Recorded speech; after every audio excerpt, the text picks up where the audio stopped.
যখন হয়ে গেছে তবুও তোরা একটা আমও পারতে পারলি না। তোদের দ্বারা কখনো কোনো কাজ হবে না, সবগুলো অকর্মা ঠিকই।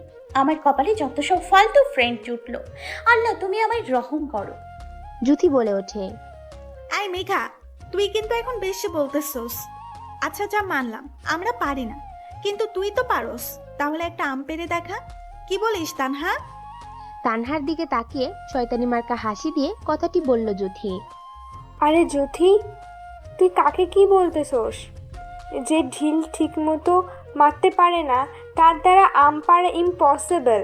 আমরাই পারলাম না যেখানে সেখানে মেঘা, হাও? মেঘা একটু গম্ভীর গলায় বলল। ওই কুত্তি হারামি শয়তান বিলাই, তোদেরকে বলেছে আমি পারি না? এই মেঘা পারে না এমন কোনো কাজ নেই, বুঝলি? তুই যে এখন চাপা মারবি তা আমাদের জানা আছে। এত ঢং না করে বললেই তো পারিস যে তুইও একটা অকর্মার ঢেকি। জুথির কথায় মেঘার প্রচুর রাগ ওঠে। জুথির দিকে তাকিয়ে মেঘা বলে। শেওড়া গাছের পেতনি শাকচুনি কুত্তি, আমি অকর্মা ঠিকই, আমি চাপা মারি। দেখ এবার আমি কি কি করতে পারি। মেঘা গায়ের ওড়না কোমরে শক্ত করে বেঁধে আম গাছে উঠতে থাকে। মেঘাকে এইভাবে গাছে উঠতে দেখে তানহা আর জুথি দুইজনে হা হয়ে মেঘার দিকে তাকিয়ে থাকে। মেঘা জুথি আর তানহার দিকে তাকিয়ে বলে। ওই তোরা এভাবে হা করে তাকিয়ে আছিস কেন? মুখে পোকা ঢুকে যাবে দেখিস। আর কি যেন বললি? আমায়? আমি নাকি চাপা মারি? জাস্ট একটু ওয়েট কর, মেরা বেস্ট টু। আমি আমগুলো পেরে তোদের সামনে এসে আমার কথার জবাব দিচ্ছি। ওকে মাই ডিয়ার বেস্ট টু। যে মেয়েটি আম গাছে আম পাড়তেছে সে হচ্ছে অনিমা ইসলাম মেঘা। তার বাবা বেঁচে নেই। বাবার নাম রুহুল আমিন, মা পারভিনা বেগম। বাবা মায়ের একমাত্র মেয়ে হচ্ছে মেঘা। মেঘা একটু দুষ্টু আর বদরাকি টাইপের মেয়ে। জুথি আর তানহা হচ্ছে মেঘার বেস্টু। মেঘার বাড়ির পাশেই ওদের বাসা। ওরা তিন বন্ধু, একজন আরেকজনের প্রাণ। অনেক পরিচয় দেয়া হলো, এখন গল্প করা যাক। মেঘা কতগুলো আম পেড়ে তানহা ও জুথির দিকে ছুঁড়ে মারে। তানহা আর জুথি সেগুলো পুড়াতে থাকে। এদিকে মেহের ভার্সিটির উদ্দেশ্যে হাঁটতেছে। মেঘার ছুঁড়ে মারা আম একটি মেহের মাথায় গিয়ে লাগে। মেহের ব্যথায় চিৎকার করে বলে ওঠে। আহ! মেহের মাথায় হাত দিয়ে এদিক ওদিক তাকাতে থাকে। বাম দিকে তাকাতেই দেখে দুইটা মেয়ে আম গাছের নিচে দাঁড়িয়ে আম কুড়াইতেছে। এদিকে তানহা আর জুথি চিৎকারের আওয়াজ শুনে পিছনে তাকিয়ে দেখে একটা ছেলে। ব্যাপারটা বুঝে তানহা আর জুথি প্রচুর ভয় পেয়ে যায়। তানহা তড়িঘড়ি করে বলে ওঠে। মেঘা বাঁচতে চাইলে পালা, একটা ছেলে আমাদের দেখে ফেলেছে, আমরা গেলাম। এই বলে জুথি আর তানহা দৌড়ে পালিয়ে যায়। মেহের তাদের পালিয়ে যেতে দেখে ওদের পিছন নেয়। আম গাছের নিচে আসতে একটি মেয়ের কথা শুনে দাঁড়িয়ে যায়। এই সময় মেঘা বলতেছিল। আরে তো ভয় পাইতেছোস কেন? একটা ছেলে দেখছো তো কি হয়েছে? হুম, তোদের তো জানা আছে মেঘা কি। যদি একটু তেড়ে বেড়ে করে ছেলেটা তাহলে মেঘা তার খেলা দেখাবে।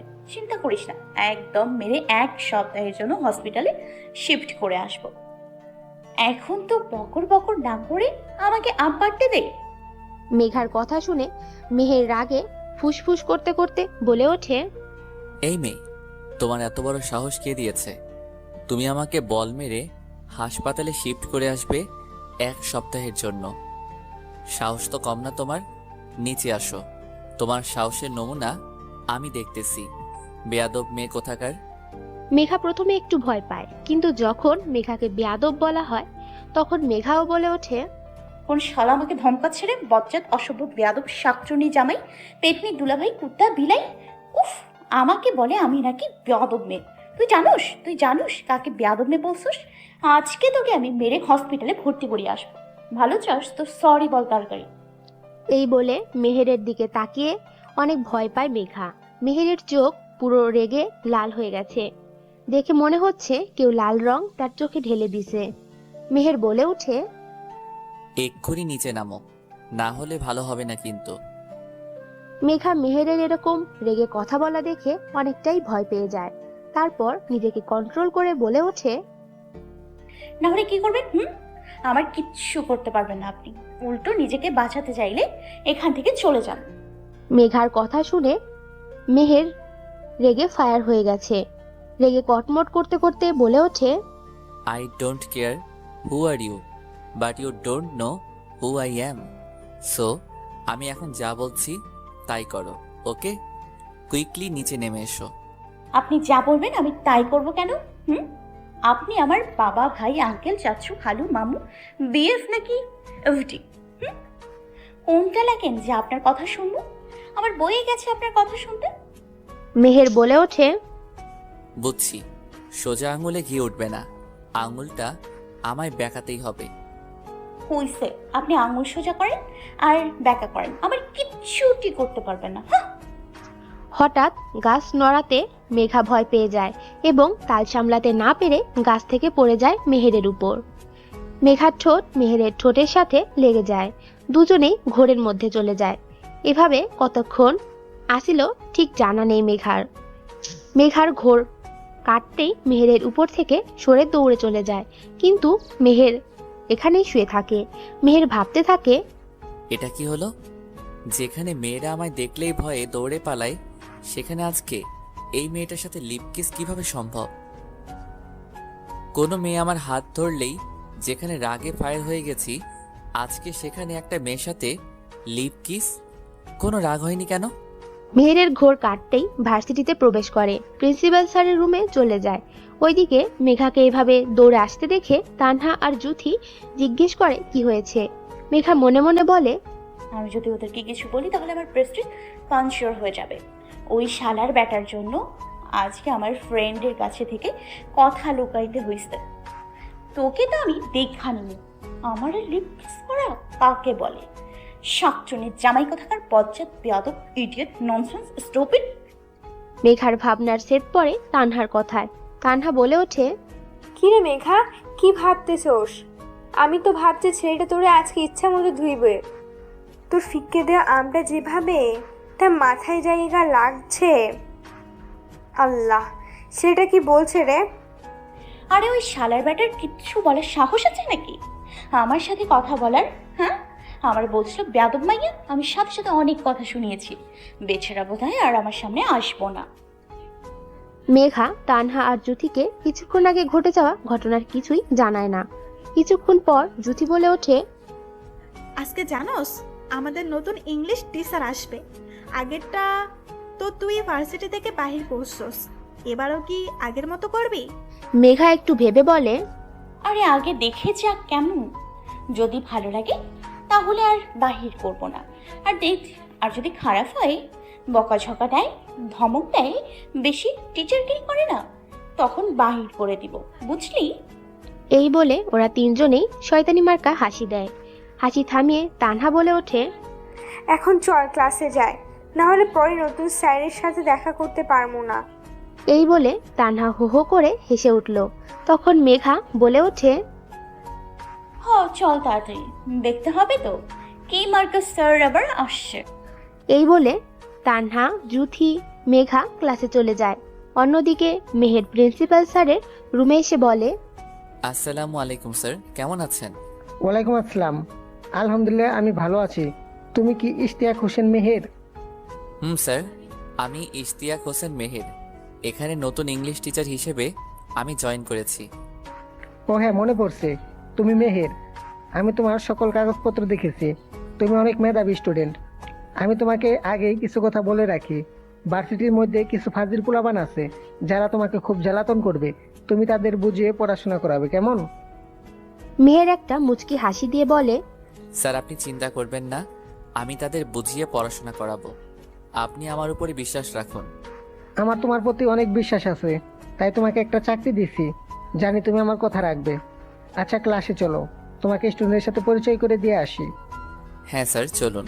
এই বললেন মেহের আর প্রিন্সিপাল স্যার ভার্সিটির ফার্স্ট ইয়ার ক্লাসের উদ্দেশ্যে হাঁটা দেয়। ক্লাসের ভিতর প্রিন্সিপাল স্যারকে ঢুকতে দেখেই সকল স্টুডেন্ট দাঁড়িয়ে সালাম জানায়। স্যার সালামের উত্তর নেয়, তারপর সবার উদ্দেশ্যে বলেন যে, উনি মিস্টার ইশতিয়াক হোসেন মেহের, তোমাদের নতুন ইংলিশ টিচার। প্রিন্সিপাল স্যার আরো কিছু কথা বলে ক্লাস থেকে চলে যান। প্রিন্সিপাল স্যার ক্লাস থেকে চলে যেতেই মেহের স্টুডেন্টের উদ্দেশ্যে বলে ওঠে, তোমরা এতক্ষণে বুঝে গেছো যে আমি তোমাদের নতুন ইংলিশ টিচার। আর আমার পরিচয় তো প্রিন্সিপাল স্যারই দিয়েছেন। এখন তোমাদের পরিচয়টা আমি জানবো। আজকে কোনো ক্লাস হবে না, আমরা একে অপরের সাথে পরিচিত হব। কাল থেকে ক্লাস স্টার্ট করব। মেহেরের কথায় সকল স্টুডেন্ট ওকে স্যার বলে। সবাই এক এক করে তাদের পরিচয় দেয়। মেহের হঠাৎ খেয়াল করে লাস্টে বসে থাকা একটা মেয়ের ওপর। তখন মেহের মনে মনে ভাবতে থাকে, এটা ওই মেয়ে না যার সাথে আমার লিপ কিস হয়েছিল? ও, তার মানে আমার স্টুডেন্ট। এবার বোঝাবো তোমারে মিস, কত ধানে কত চাল। এই বলে মেহের মুখটা বাঁকিয়ে একটা ডেভিল মার্কা হাসি দেয়। তারপর মেহের মেঘার সামনে গিয়ে বলে ওঠে, এই যে মিস, কি করছেন? আপনার নাম কি?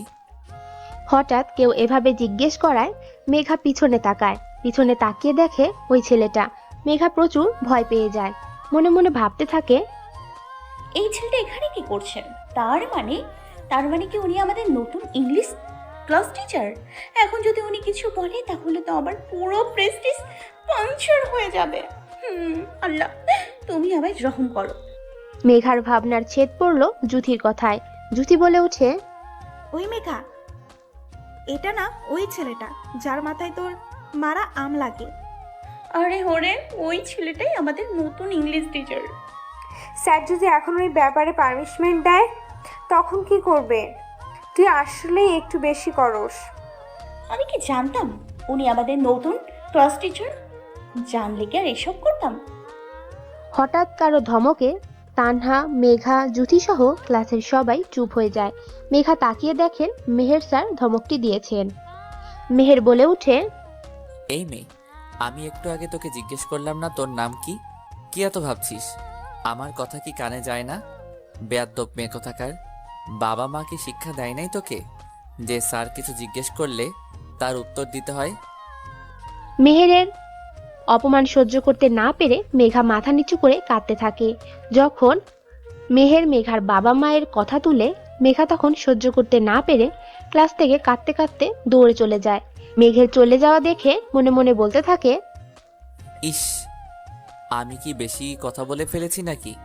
মেয়েটা একটু বেশি কষ্ট পেয়েছে। আমি ক্লাস শেষ করে সরি বলবো নে। এই বলে মেহের বাকি সবার পরিচয় জেনে ক্লাস থেকে বের হয়ে যায়। এভাবে সকল ক্লাস শেষ করে। মেহের মেঘাকে খুঁজতে থাকে সরি বলার জন্য। অন্যদিকে মেঘা ক্লাস থেকে বের হওয়ার পর ভার্সিটির পিছনে আম গাছের নিচে বসে অনেকক্ষণ কান্না করে। তারপর মেঘা নিজেই নিজেকে বলে, আরে আমি কেন কান্না করতেছি? শালার বেটা, তোর জন্য আজকে আমাকে কাঁদতে হইছে। তুই আমাকে সবার সামনে অপমান করছস, আমি তোকে ছেড়ে দিব না। এর শোধ আমি তুলবই। এই বলে মেঘা নিজেকে স্বাভাবিক করে বাড়ির পথে হাঁটা শুরু করে। কিছু পথ হাঁটার পর সামনে ফুচকাওয়ালাকে দেখে। মেঘা আগে ঘটে যাওয়া সবকিছু ভুলে গিয়ে ফুচকাওয়ালাকে বলে, মামা, আমাকে এক প্লেট ফুচকা দেন, অনেক ঝাল দেবেন কিন্তু। ফুচকাওয়ালা বলে ওঠে, আচ্ছা আপা মনি, দিতাছি, একটু ওয়েট করেন, আগে ওনাদেরকে দিয়া লই। আচ্ছা ঠিক আছে মামা, আমি ওয়েট করতেছি। আপনি তাড়াতাড়ি বানাইয়া আমারে দেন। হঠাৎ মেঘা খেয়াল করলো কতগুলো ছেলে ফুচকা খেয়ে টাকা না দিয়ে চলে যাচ্ছে। এতে মেঘা জিজ্ঞেস করলো, এই যে ভাইয়ারা, ফুচকার টাকা না দিয়ে চলে যাচ্ছেন কেন? ফুচকার টাকা দিয়ে যান।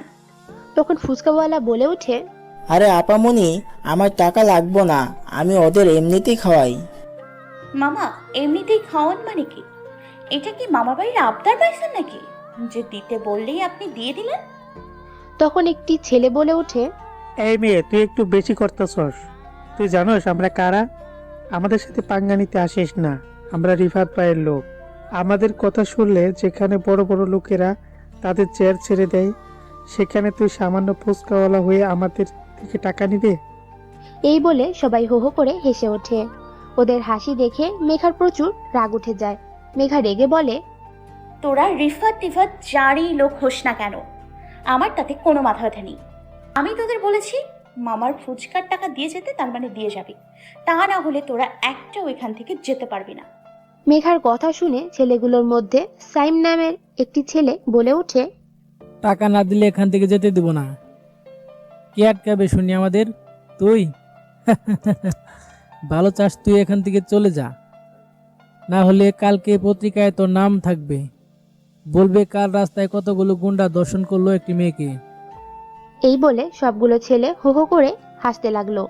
মেঘা ওদের কথা শুনে প্রচুর রেগে যায়। রেগে গিয়ে পাশে পড়ে থাকা রড দিয়ে ইচ্ছে মতো ছেলেগুলোকে পেটায় আর বলতে থাকে, কি বলি, কালকে পত্রিকা হেডলাইনে আমার নাম থাকবে, তাই তো? আরে আমার নাম তো থাকবেই ধর্ষকদের আর অন্যায়ের বিরুদ্ধে প্রতিবাদ করার কারণে। আর তোর এত বড় সাহস হয়েছে কিভাবে আমার দিকে কোন নজরে তাকাস? ধর্ষণ করে রাস্তায় ফেলে রাখবি, তাই না? আজকে তোদের আমি মেরেই ফেলবো। তখন ছেলেগুলো মরার ভয়ে মেঘাকে হাত জোর করে বলে ওঠে, আপু প্লিজ আমাদের মারবেন না, আমরা ফুচকাওয়ালা টাকা দিয়ে দিতেছি, তবু মারবেন না। তাড়াতাড়ি ফুচকার টাকা বের কর আর সরি বল। আর কখনো কোনো মেয়ের দিকে কোন নজরে তাকাবি না, সবাইকে সম্মান করবি বল, তাহলেই ছাড়া পাবি, না হলে তোদের আমি মেরেই ফেলবো। ছেলেগুলো বলে ওঠে, হ্যাঁ হ্যাঁ আপু, আমরা আপনার সব কথা মানব, কখনো কোনো মেয়ের দিকে কোন নজরে তাকাবো না, সবাইকে সম্মান করব। আর এই নিন টাকা, আমাদের ক্ষমা করে দেন প্লিজ আপু। আচ্ছা যা, আজকের মতো তোদের ছেড়ে দিলাম, আর নেক্সট টাইম যাতে বেয়াদবি করতে না দেখি। আর এই নে 5,000 টাকা, ডক্টরের চেম্বারে ঔষধ কিনে নিবি। এই বলে মেঘা ছেলেগুলোর দিকে 5,000 টাকা বাড়িয়ে দেয়। ছেলেগুলো টাকা নিয়ে হাসপাতালে চলে যায়। এরপরে মেঘা ছেলেগুলো থেকে নেওয়া ফুচকার টাকা দিয়ে চলে যেতে নিলে ফুচকাওয়ালা বলে ওঠে, আপামনি আপনি অনেক সাহসী। যেখানে কেউ অন্যায় দেখলেও সামনে এগিয়ে আসে না, সেখানে আপনি আজকে সবার অবস্থা খারাপ করে দিয়েছেন। আসলে আপনি মহান, আই সেলুট ইউ। মেঘা তখন বলে ওঠে, আরে মামা, এটা আমার কর্তব্য, এর বেশি কিছুই না। আপনি শুধু শুধু আমাকে মহান বলতেছেন। বলে মেঘা চলে যায়। এতক্ষণ ধরে সবকিছুই মেহের দেখতেছিল। মেহের মনে মনে ভাবতে থাকে, আল্লাহ, এই মেয়ে কত ডেঞ্জারাস। যদি সত্যি ছেলেগুলো কিছু করে বসতো, তখন এই মেয়ের দেখছি একটু ভয় ডর নাই। কিছুক্ষণ দাঁড়িয়ে থেকে মেহের একটা রিক্সা নিয়ে বাসায় চলে যায়। বাসায় গিয়ে মেহের কলিং বেল বাজায়। কিছুক্ষণ পর মেহেরের মা জেসিয়া বেগম এসে দরজা খুলেন। তারপর জিজ্ঞেস করেন, কি রে বাবা, এত লেট হলো কেন? তুই না বললি 12টা বাজে ভার্সিটি থেকে আসবি, এখন তো 1:30টা বাজে। মেহের মনে মনে বলে, আরে আমি তো আসতামই, রাস্তায় যদি সিনেমা না দেখতাম তাহলে তো তাড়াতাড়ি আসতাম। বাবা, যেই ডেঞ্জারাস মাইয়া। মেহেরের ভাবনার ছেদ পড়ে জেসিয়া বেগমের কথায়। জেসিয়া বেগম বলেন, কি রে বাবা, কি ভাবছিস যে এত? মায়ের কথা শুনে মেহের বলে ওঠে, আমি কি ইচ্ছে করে লেট করছি নাকি? রাস্তায় একটা মাইয়া কতগুলো পোলারে পিটাইতেছিল, তাই দেখতেছিলাম। জানো কি ডেঞ্জারাস মাইয়া বাবা। ছেলের কথা শুনে জেসিয়া বেগম বলে ওঠে, কোষ কি, মায়াদার সাহস আছে বলতে হবে। ইস, মায়াদারে যদি একবার দেখতে পাইতাম স্যালুট করতাম। মায়ের এমন কথা শুনে মেহের বলে ওঠে, কি মা, তুমি কি আমাকে ভেতরে ঢুকতে দিবে না? কতক্ষণ ধরে বাহিরে দাঁড়িয়ে থাকবো? আমার খুব ক্ষুধা পাইছে। আম্মু, তুমি আমাকে খাবার দাও। আরে আমি তো ভুলেই গেছি তোকে ভিতরে আসতে। আচ্ছা যা, তুই ফ্রেশ হয়ে আয়, আমি তোর জন্য খাবার বাচ্ছি। ওকে মম, আমি তাহলে ফ্রেশ হতে গেলাম। এই বলে মেহের রুমে চলে যায়। রুমে গিয়ে কাভার থেকে জামা কাপড় নিয়ে বাথরুমে চলে যায়। অন্যদিকে মেঘা বাসায় এসে মেঘার মা পারভিনা বেগমকে খুঁজতেছে। এই রুম থেকে ওই রুমে খুঁজছে, তবুও পায় নাই বলে বিরক্ত হয়ে বলল, এই আম্মুটা আবার গেল কই? আজকে তো আম্মুর কোথাও যাওয়ার কথা না। গেল তো আমায় বলেই যেত, তাহলে কোথায় আম্মু তুমি? হঠাৎ রান্নাঘর থেকে কিছু আওয়াজ শুনতে পেয়ে মেঘা রান্নাঘরে যায়। রান্নাঘরে গিয়ে দেখে পারভিনা বেগম রান্না করতেছে। মেঘা পিছন থেকে পারভিনা বেগমকে জড়িয়ে ধরে বলে, আম্মু, আমার খুব ক্ষুধা লাগছে, তুমি আমারে খাবার খেতে দাও প্লিজ, তাড়াতাড়ি। তখন পারভিনা বেগম বলে ওঠে, আমাকে ছাড় বলছি, আজকেও এত লেট করে আসছস? আজকে আবার কার কি ক্ষতি করে আসছস যে এত লেট হয়েছে? আজকে তোর খাবার নাই, আজকে তোর কোনো খাবার নাই। আমার কথা শুনিস না তো, এটাই তোর শাস্তি। মায়ের এমন কথা শুনে মেঘা কাঁদো কাঁদো গলায় বলে, আম্মু, তুমি এটা কি বললা? আমি আবার কার ক্ষতি করি? তুমি এটা বলতে পারলা? তোমার মেয়ের মতো ভদ্র আর একটা মেয়েও কি এই পৃথিবীতে আছে? তুমি জানো না আমি কতটা লক্ষ্মী? মেয়ের এমন কথা শুনে পারভিনা বেগম বলেন, তুই যদি লক্ষ্মী হতি তাহলে আমার আর একটুও চিন্তা করতে হতো না। কত বলি একটু ভালো হ, দুষ্টুমি ফাজলামি একটু বন্ধ কর। আমার কথা তো একটুও শুনিস না। তুই তো জানোস তুই ছাড়া এই পৃথিবীতে আমার আর কেউ নেই। তোর যদি কিছু হয়ে যায় আমি কিভাবে থাকবো বল?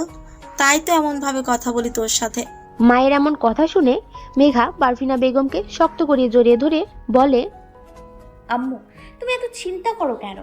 তুমি জানো না তোমার মেয়ের সাথে কেউ পাঙ্গা নিয়ে পারে না। তোমাকে এত চিন্তা করতে হবে না, তোমার মেয়ের কোনো ক্ষতি কেউ করতে পারবে না। তুমি নিশ্চিন্তে থাকো, ওকে মাই ডিয়ার আম্মু। এই বলে মেঘা তার আম্মুর গালে একটি কিস করে। তখন পারভিনা বেগম বলেন, হয়েছে, আর ঢং করতে হবে না, এখন যা ফ্রেশ হতে, আমি তোর জন্য খাবার বাড়তেছি। ওকে মাই ডিয়ার মম, আমি গেলাম ফ্রেশ হতে। মেঘা ড্রেস বের করে টাওয়েল নিয়ে ওয়াশরুমে চলে যায়। ফ্রেশ হয়ে চুলের পানি মুছে রুম থেকে বের হয় মেঘা। ড্রয়িং রুমে এসে মেঘা বলে, আম্মু তুমি কই? তাড়াতাড়ি খাবার দাও, আমার প্রচুর ক্ষুধা পাইছে। পারভিনা বেগম নিজের রুম থেকে এসে বলেন, দাঁড়া, আমি খাবার বেড়ে তোরে খাওয়াই দিতেছি। আম্মু আম্মু তুমি তাড়াতাড়ি খাওয়াইয়া দাও, আমার অনেক খিদা পাইছে। আরে বাবা, এমন কেউ করে? এনে হা কর। এইভাবে পুরো খাবার শেষ করে মেঘা নিজের রুমে গিয়ে খাটের উপর শুয়ে পড়ে। অন্যদিকে মেহের দুপুরের খাবার খেয়ে নিজের রুমে যায়। রুমে গিয়ে খাটের উপর শুয়ে ঘুমানোর চেষ্টা করে, কিন্তু মেহেরের কিছুতেই ঘুম আসে না। চোখ বন্ধ করতেই মেঘার সাথে কিস করার মুহূর্তটা ভেসে ওঠে। যতবার চোখ বন্ধ করে ততবারই মেঘার চেহারা ভেসে ওঠে।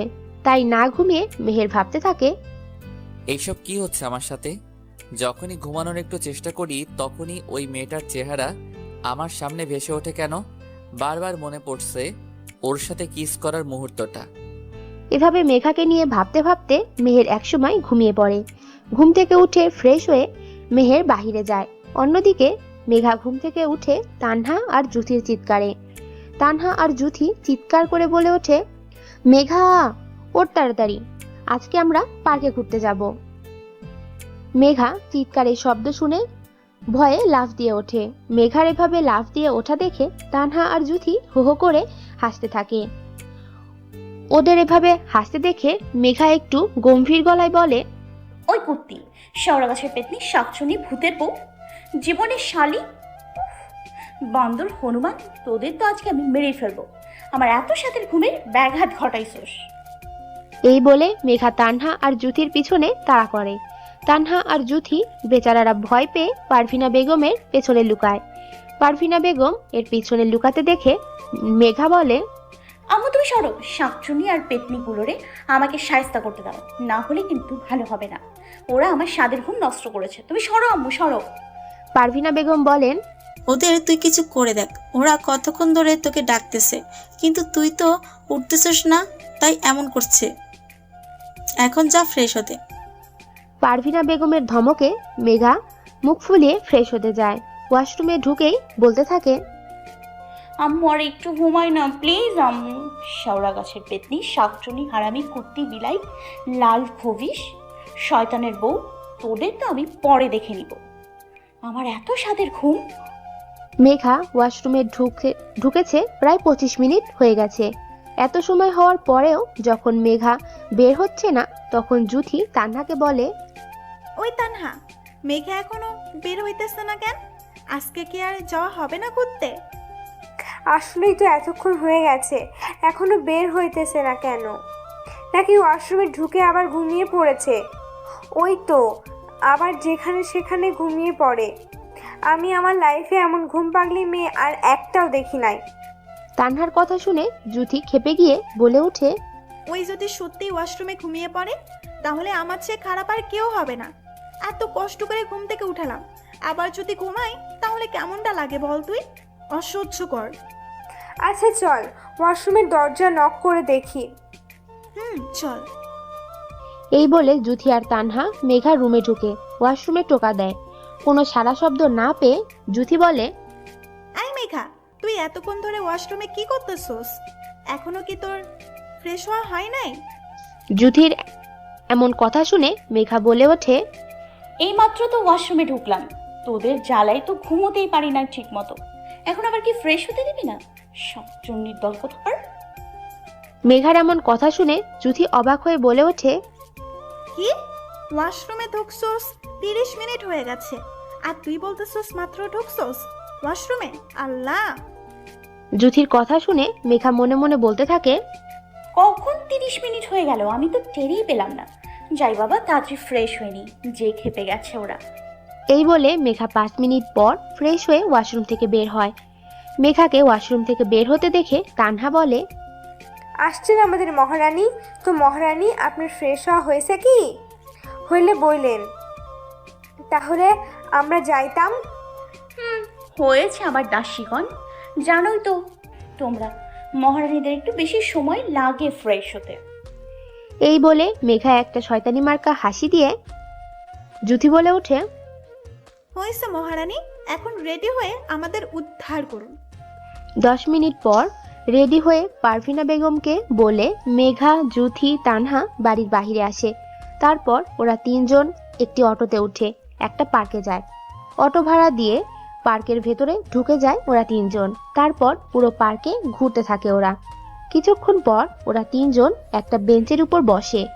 জুথি একটা কাপলদের দেখে বলে, ইস, কবে যে আমি আমার লাইফ পার্টনারের সাথে ঘুরবো, একসাথে বাদাম খাবো, গল্প করব। জুথির কথা শুনে তানহা একটু মুচকি হেসে বলে, আহারে, চিন্তা করিস না, যখন রোহান দেশে আসবে তখন তো ঘুরতে পারবি। রে, কবে যে এই রেহানটা আসবে দেশে, ভালো লাগে না কিছু। আরে কান্না করিস না, আসবে তো। ওদের এইসব কথা শুনে মেঘা বলে, তোদের তো তাও আছে, ঘুমোতে পারিস না তো প্রবলেম নেই, কথা তো বলতে পারোস। আমি। মেঘা আর বলে না, চুপ করে থাকে। মেঘার চুপ করে থাকা দেখে তানহা বলে ওঠে, আচ্ছা মেঘা, তুই এখনো কি সেই ছেলেটার জন্য পড়ে থাকবি? নতুন কারোর সাথে জড়াবি না? তানহার কথা শুনে মেঘা মুচকি হেসে বলে, তোরা তো জানোসই যে আমি সেই ক্লাস 6 থেকে হোসেনকে ভালোবাসি। ও তখন এসএসসি পরীক্ষার্থী ছিল। আমি বারবার বলার চেষ্টা করেছি যে আমি ওকে ভালোবাসি, কিন্তু কিছুতেই বলতে পারি না। আমি হোসেনকে ছাড়া আর কাউকে ভালোবাসতে পারবো না রে। তানহার মেঘার মুখের দিকে তাকিয়ে দেখে মেঘা মন খারাপ করে ফেলছে। তাই কথাটা ঘোরানোর জন্য তানহা বলে ওঠে, আচ্ছা, অনেকক্ষণ ধরে তো বগর বগর করতেছি, চল এখন বাদাম খাই। মেঘা আর জুথি দুজনে বলল, চল বাদাম নিয়ে আসি, তারপর গল্প করা যাবে না। এই বলে ওরা বাদামওয়ালাকে খুঁজতে থাকে। কিছুক্ষণ পর বাদামওয়ালাকে খুঁজে পায় ওরা। তারপর বাদামওয়ালার সামনে যায় ওরা। বাদামওয়ালাকে উদ্দেশ্য করে তানহা বলে, মামা, 30 টাকার বাদাম দেন। তারপর বাদাম নিয়ে বাদামওয়ালাকে টাকা দিয়ে ওরা সামনের দিকে হাঁটতে থাকে। হঠাৎ তানহা বলে ওঠে, ওই মেঘা, ওই ছেলেটা না আমাদের নতুন ইংলিশ টিচার, মানে মেহের স্যার না? তানহা যেদিকে তাকিয়ে আছে সেদিকে মেঘা তাকিয়ে অবাক হয়ে বলে ওঠে, এটাই তো মেহের স্যার। উনি এখানে কি করতেছে রে? নিশ্চয়ই উনি ওনার জিএফের সাথে দেখা করতে এসেছেন, একটু মজা নেওয়া যাক। মেঘার এমন কথা শুনে জুথি একটু অবাক হয়ে বলে ওঠে, কিরকম মজা করবি? আরে আগে চল না, তারপরে না হয় দেখবি। এই বলে মেঘা একটা ডেভিল মার্কা হাসি দেয়। তারপর ওরা 3 জন মেহেরের সামনে গিয়ে দাঁড়ায়। মেহেরের সামনে আসতেই মেঘা বলে ওঠে, আরে স্যার, এখানে আপনি যে? ও স্যার, বুঝতে পারছি, আপনি আপনার জিএফ এর জন্য অপেক্ষা করতেছেন। আরে তোমরা যা ভাবতেছো তা না, আসলে ঘরে বসে বোরিং লাগতেছিল, তাই পার্কে আসলাম। আর আমার জিএফ নেই। স্যারের এমন কথা শুনে জুথি বলে, কি স্যার, আপনার মতো এত হ্যান্ডসাম ছেলের আবার জিএফ নাই? এটা বিশ্বাস করা যায় না স্যার। স্যার, আপনি আমাদের বলতে পারেন, আমরা কাউকে বলবো না। আসলে সত্যি আমার জিএফ নাই, পড়াশোনার চাপ আর জব সবকিছুর মধ্যে ব্যস্ত ছিলাম, তাই এসবের মধ্যে আর যাওয়া হয় নাই। ও স্যার, আপনি তাহলে অনেক বিজি থাকেন সব সময়? হ্যাঁ, তাই একটু বিজি থাকি। আরো কিছুক্ষণ কথা বলে যে যার বাসায় চলে যায়। মেঘা বাসায় এসে পারভিনা বেগমের সাথে কিছু কথা বলে ডিনার সেরে নিজের রুমে গিয়ে ঘুমিয়ে পড়ে। পরের দিন পারভিনা বেগম মেঘাকে অনেকক্ষণ ধরে ডেকেই যাচ্ছে, কিন্তু মেঘার ওঠার নাম নাই। তখন পারভিনা বেগমের মাথায় দুষ্ট বুদ্ধি আসে। তিনি বলেন, বুঝছি, এইভাবে কোনো কাজ হবে না। তোর গায়ে এক বালতি পানি ঢাললেই তুই উঠবি। যেই ভাবা সেই কাজ। পারভিনা বেগম এক বালতি পানি মেঘার গায়ে ঢেলে দেন। আচমকা পানি গায়ে পড়ায় মেঘা লাফ দিয়ে উঠে পড়ে। মেঘা সামনের দিকে তাকিয়ে দেখে পারভিনা বেগম বালতি হাতে দাঁড়িয়ে আছেন। তখন মেঘা বলে, আম্মু তুমি এটা কি করলা? সাত সকালে তুমি আমাকে গোসল করাইয়া দিলা। এটা কিন্তু ঠিক হয় নাই আম্মু, তুমি আমায় ডাক দিলেই তো পারতা। কি? সাত সকালবেলা? এখন ঘড়ির দিকে তাকিয়ে দেখ, 8:50 বাজে। তোকে আমি সেই কখন থেকে ডাকতেছি, তুই উঠছস না, তাই এটাই করছি। মেঘা ঘড়ির দিকে তাকিয়ে দেখে সত্যি 8:50 বাজে। মেঘা তাড়াতাড়ি ফ্রেশ হয়ে নাস্তা না খেয়েই ভার্সিটিতে চলে যায়। ক্লাসে ঢুকতে 10 মিনিট লেট হয়ে যায় মেঘার। মেঘা ক্লাসের সামনে এসে বলে, স্যার আসতে পারি? মেহের দরজার সামনে তাকিয়ে দেখে মেঘা হাঁপাতে হাঁপাতে কথাটি বলে। মেহের দরজার সামনে গিয়ে বলে, ক্লাস কখন শুরু হয় মিস মেঘা? সরি স্যার, আসলে ঘুম থেকে উঠতে লেট হয়ে গেছে, তাই 10 মিনিট লেট হয়েছে। স্টপ। আমি তোমার কাছে কোনো এক্সকিউজ শুনতে চাই নাই। কান ধরে 10 বার উঠবস করো, তারপর ক্লাসে ঢুকতে পারবে। প্লিজ স্যার, আর লেট হবে না প্লিজ। আপনার সব কথা শুনবো স্যার, তবুও প্লিজ কানে ধরতে বলবেন না।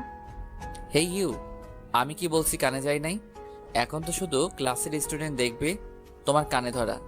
যদি আর একটা কথা বেশি বলো না, তাহলে মাঠের মাঝখানে নিয়ে কানে ধরাবো। মেঘা মনে মনে ভাবতে থাকে, বুঝেছি, এভাবে কোনো কাজ হবে না, অন্য উপায়ে সবকিছু সামলাতে হবে। এই বলে মেঘা ডেভিল মার্কা হাসি দিয়ে মেহেরের উদ্দেশ্যে বলে ওঠে, স্যার একটা কথা শুনুন। আমার তোমার কোনো কথা শোনার ইচ্ছে নেই। তোমাকে যা বলছি তাই করো। মেঘা আবার বলে, স্যার স্যার একটা কথা শুনুন। স্যার না শুনলে কিন্তু পস্তাবেন, তাই আমি যা বলছি আগে শুনেন, তারপর আপনি যা বলবেন আমি তাই করব। মেঘা মেহেরের উত্তরের আশায় না থেকে মেহেরের কানের কাছে গিয়ে ফিসফিস করে বলে, স্যার ওই দিনের কথা মনে আছে আমার সাথে লিপ কিস করেছিলেন? তার ভিডিও কিন্তু আমার কাছে আছে। এখন আপনি ভাবতেছেন ভিডিও কিভাবে আছে, তাই না? ভার্সিটির সিসিটিভি ক্যামেরার ফুটেজ আমি চুরি করে নিজের কাছে রেখে দিয়েছি। এখন যদি এটা ভাইরাল করে দেই তাহলে আপনার পোস্টে স্পন্সর হয়ে যাবে। সো আমি যা বলছি তাই করেন স্যার। মেহের কথাগুলো শুনে কিছুটা ভয় পেয়ে যায়। তারপর নিজেকে স্বাভাবিক করে বলে ওঠে, আচ্ছা যাও, সবারই ফার্স্ট টাইম ছাড় দেওয়া উচিত, তাই তোমাকে ছেড়ে দিলাম। এরপর যদি দেখি লেট হয়েছে, তাহলে কিন্তু আর ছাড়া পাবে না। মেঘা খুশি হয়ে মনে মনে বলতে থাকে, কত বড় বলো, ভার্সিটির পেছনে তো কোনো সিসিটিভি নেই, ফুটেজ আসবে কোথা থেকে? বেচারা আমার কথা বিশ্বাস করে আমাকে ছেড়ে দিল। এইবার থেকে একটাই সুযোগ, ব্ল্যাকমেল করে নিজেকে বাঁচানোর। মেঘা মেহেরের দিকে তাকিয়ে একটা ডেভিল মার্কা হাসি দিয়ে ক্লাসের একদম শেষ বেঞ্চটিতে গিয়ে বসে পড়ে। মেঘার এমন হাবভাব দেখে মেহের মনে মনে বলতে থাকে, সত্যি কি মেয়েটার কাছে ভিডিও আছে, নাকি নিজেকে বাঁচানোর জন্য মিথ্যা কথা বলতেছে? আমার কেন জানি বিশ্বাস হচ্ছে না। আচ্ছা, একবার ভার্সিটির পিছনে গিয়ে দেখলেই সব সন্দেহ কেটে যাবে। এই বলে মেহের ক্লাস শুরু করে। ক্লাসের মধ্যে মেঘা অনেক দুষ্টামি ফাজলামি করে, কিন্তু মেহের ভিডিওটার কথা চিন্তা করেন, মেঘাকে কিছুই বলেন না। সব ক্লাস শেষ, মেহের ভার্সিটির পেছনে যাওয়ার উদ্দেশ্যে হাঁটা দেয়। হঠাৎ কিছু ছিনতাইকারী মেহেরকে বলে, আজকে দেখছি মেঘনা চাইতেই জল। যেহেতু এসেই পড়েছিস বাঁচাধন, তাহলে তোর কাছে যা যা আছে আমাদেরকে দিয়ে দে। ভাইয়া, আমার কাছে তেমন কিছুই নেই। আর অযথা ঝামেলা বাড়ান না তো, এখান থেকে চলে যান, এটাই ভালো হবে আপনাদের জন্য। এই বলে মেহের এক পা সামনে এগুতেই ছিনতাইকারীদের মধ্য থেকে একটা ছেলে বলে ওঠে, বুঝছি, শালার পুত্রে ভালোভাবে বললে বুঝবে না, পরে আমাকে স্টাইলে বুঝাইতে হইব। ছিনতাইকারীদের কথা শুনে মেহেরের প্রচন্ড রাগ উঠে যায়। ছিনতাইকারীদের সামনে এসে রাগী কণ্ঠে বলে ওঠে, কি বললি, আবার বল। মেহেরের কথায় ছিনতাইকারীরা তাচ্ছিল্যের হাসি দিয়ে বলে ওঠে, না বললে কি করবি? ছিনতাইকারীদের কথায় মেহেরের রাগ আরো তীব্র হয়ে ওঠে। ওরে আমার ভদ্র খোকা, কি বলেছে শুনতে চাস? আমরা বলছি তোরে শালার পুত, কি করবি এবার বল? মেহের ওদের আর কোনো কথা বলতে না দিয়ে ওড়াধরা পেটাতে থাকে। এক একজন মায়ের খেয়ে মাটিতে গড়াগড়ি খাচ্ছে। দূর থেকে এই সব কিছুই মেঘা দেখছে। কিছুক্ষণ আগে মেঘা অতীত। ইস, আজকে তো আম খাওয়ার কথা ভুলেই গিয়েছি। ঘুম থেকে লেট করে ওঠায় আজকে আর আমি খাওয়াই হলো। এই বলে মেঘা ভার্সিটির পিছনে আসতে থাকে। হঠাৎ চিল্লাচিল্লির শব্দে মেঘার সামনে তাকিয়ে ভয় পেয়ে যায়। একটা শুকনো ঢোক গিলে গাছের আড়ালে চলে যায়। গাছের আড়াল থেকে সবকিছুই দেখে মেঘা। মনে মনে বলতে থাকে, আল্লাহ, এই পোলার এত তেজ! আমি বাবার কখনো এর পেছনে লাগতে যাবো না। এই কানে ধরলাম। ওইদিকে ছিনতাইকারীদের অবস্থা খারাপ দেখে মেহের নিজেই বলে উঠল, এখান থেকে তাড়াতাড়ি ভাগ।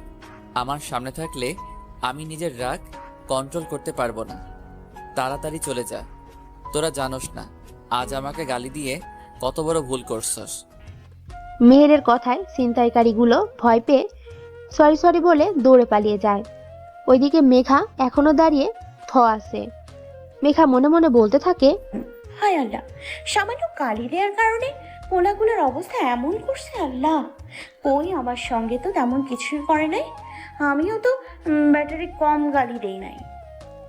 মেহের ওখান থেকে চলে যেতেই মেঘা সেখানে গিয়ে দেখে একটা ফোন মাটিতে পড়ে থাকতে।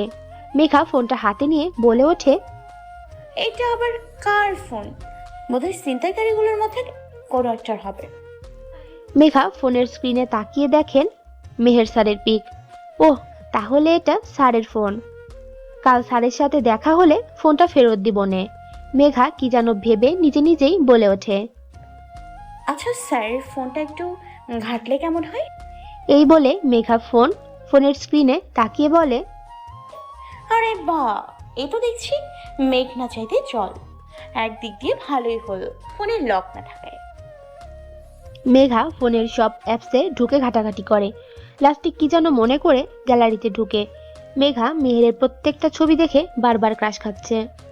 আল্লাহ, কি কিউটের ডিব্বারে ভাই! ইচ্ছে করে চকলেটের মতো চিবিয়ে খেয়ে ফেলি। হঠাৎ একটা পিকের উপর চোখ যেতেই মেঘা অবাক, এর চরম পর্যায়ে পৌঁছে যায়। অনেকক্ষণ পিকটার দিকে তাকিয়ে থাকে মেঘা। কখন যে চোখ দিয়ে পানি এসে পড়ে মেঘা তা বুঝতে পারে না।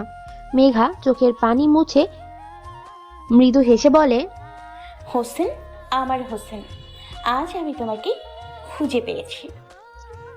মেঘা খুশি মনে বাড়ি ফিরে যায়। বাড়ির দরজা খুলতেই মেঘা পারভিনা বেগমকে জড়িয়ে ধরে অনেক চুমু দেয়। আচমকা মেয়ের এমন ব্যবহারে পারভিনা বেগম অবাক হয়ে জিজ্ঞেস করেন, কি ব্যাপার, আজকে আমার মেয়েকে এত খুশি দেখাচ্ছে কেন? মায়ের এমন চিন্তা করতে দেখে মেঘা ফিক করে হেসে দেয়। হাসতে হাসতে মেঘা বলে, আম্মু, আজকে আমি অনেক খুশি, অনেক খুশি। ইচ্ছে তো করছে আমার এখন লুঙ্গি ডান্স দিতে। মেয়ের এমন কথা শুনে পারভিনা বেগম অনেক অবাক হয়। মেঘাকে জিজ্ঞেস করেন, তোরা তো খুশি হওয়ার কারণ কি, আমি কি জানতে পারি? মা জানো, আজকে আমি আমার ভালোবাসার মানুষকে খুঁজে পেয়েছি। তুমি জানো, আমি আজকে হোসেনকে খুঁজে পেয়েছি। পারভিনা বেগম ভ্রু নাচিয়ে বলে ওঠেন, হোসেনকে ভালোবাসার মানুষ মানে? মায়ের কথা শুনে মেঘার ঘোর কাটে। মেঘা জিভে কামড় দিয়ে বলে, না আসলে মা, মানে না কিছু না আম্মু, মুখ ফসকে ভুলে বলে ফেলেছি। মুখ ফসকে বলেছে তাই না? বুঝি সব বুঝি। মায়ের এমন কথা শুনে মেঘা কিছুটা ভয় পেয়ে যায়।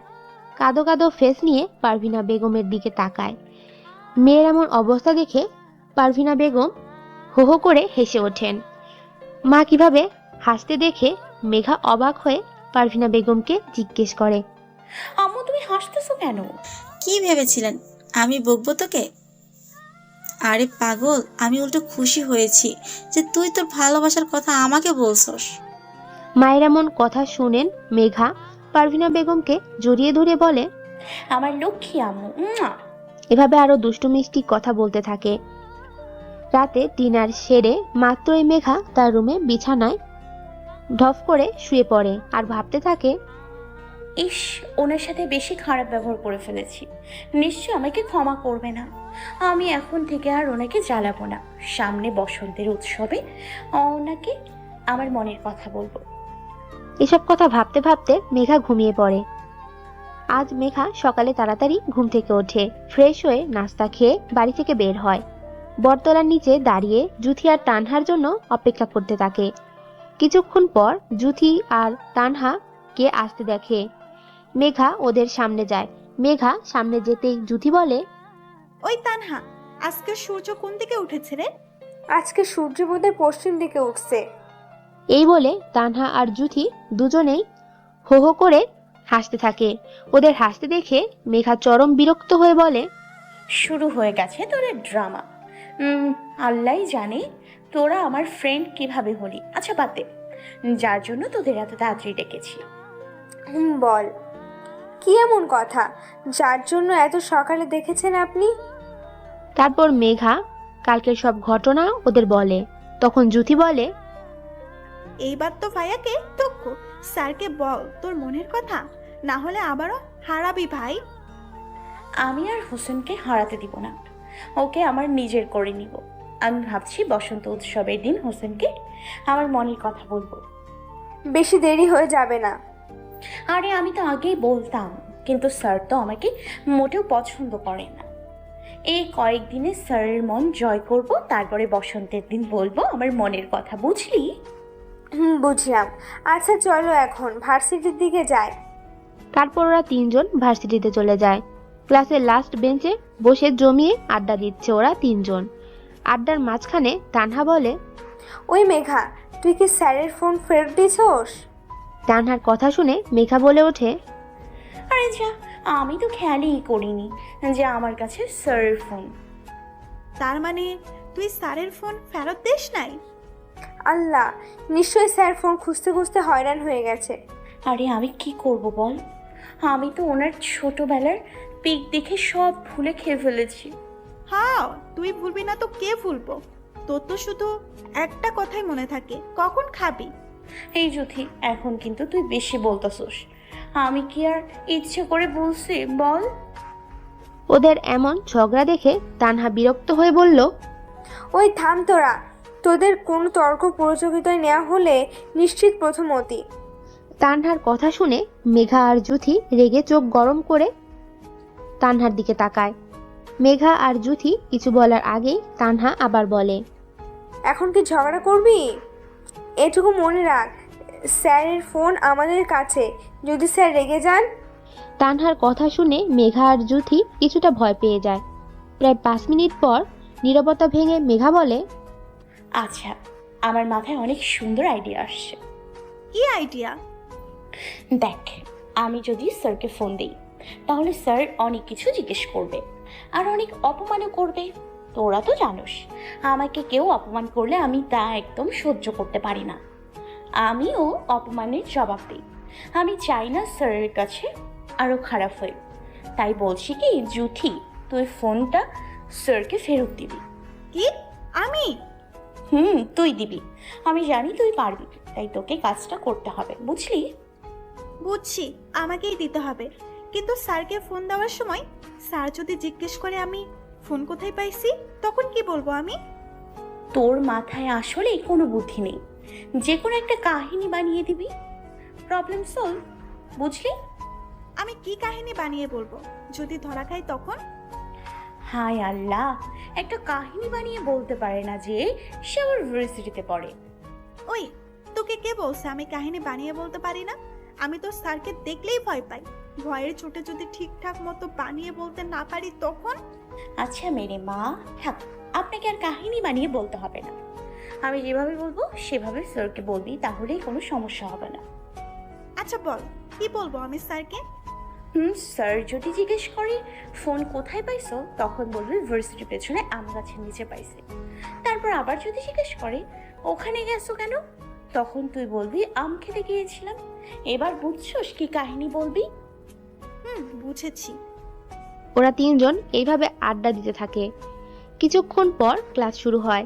মেহের গ্রামারের কিছু টপিকস বোঝাচ্ছে আর যার যেখানে সমস্যা তা সলভ করে দিচ্ছে। মেহের যখন প্রথম বেঞ্চে টপিকস বোঝাচ্ছিল তখন মেঘা জুথিকে ফিসফিস করে বলে, জুথি, তুই স্যারকে টপিকস না বোঝার ভান করে এখানে রাখ, তারপর স্যারের ফোন ফেরত দিয়ে দে।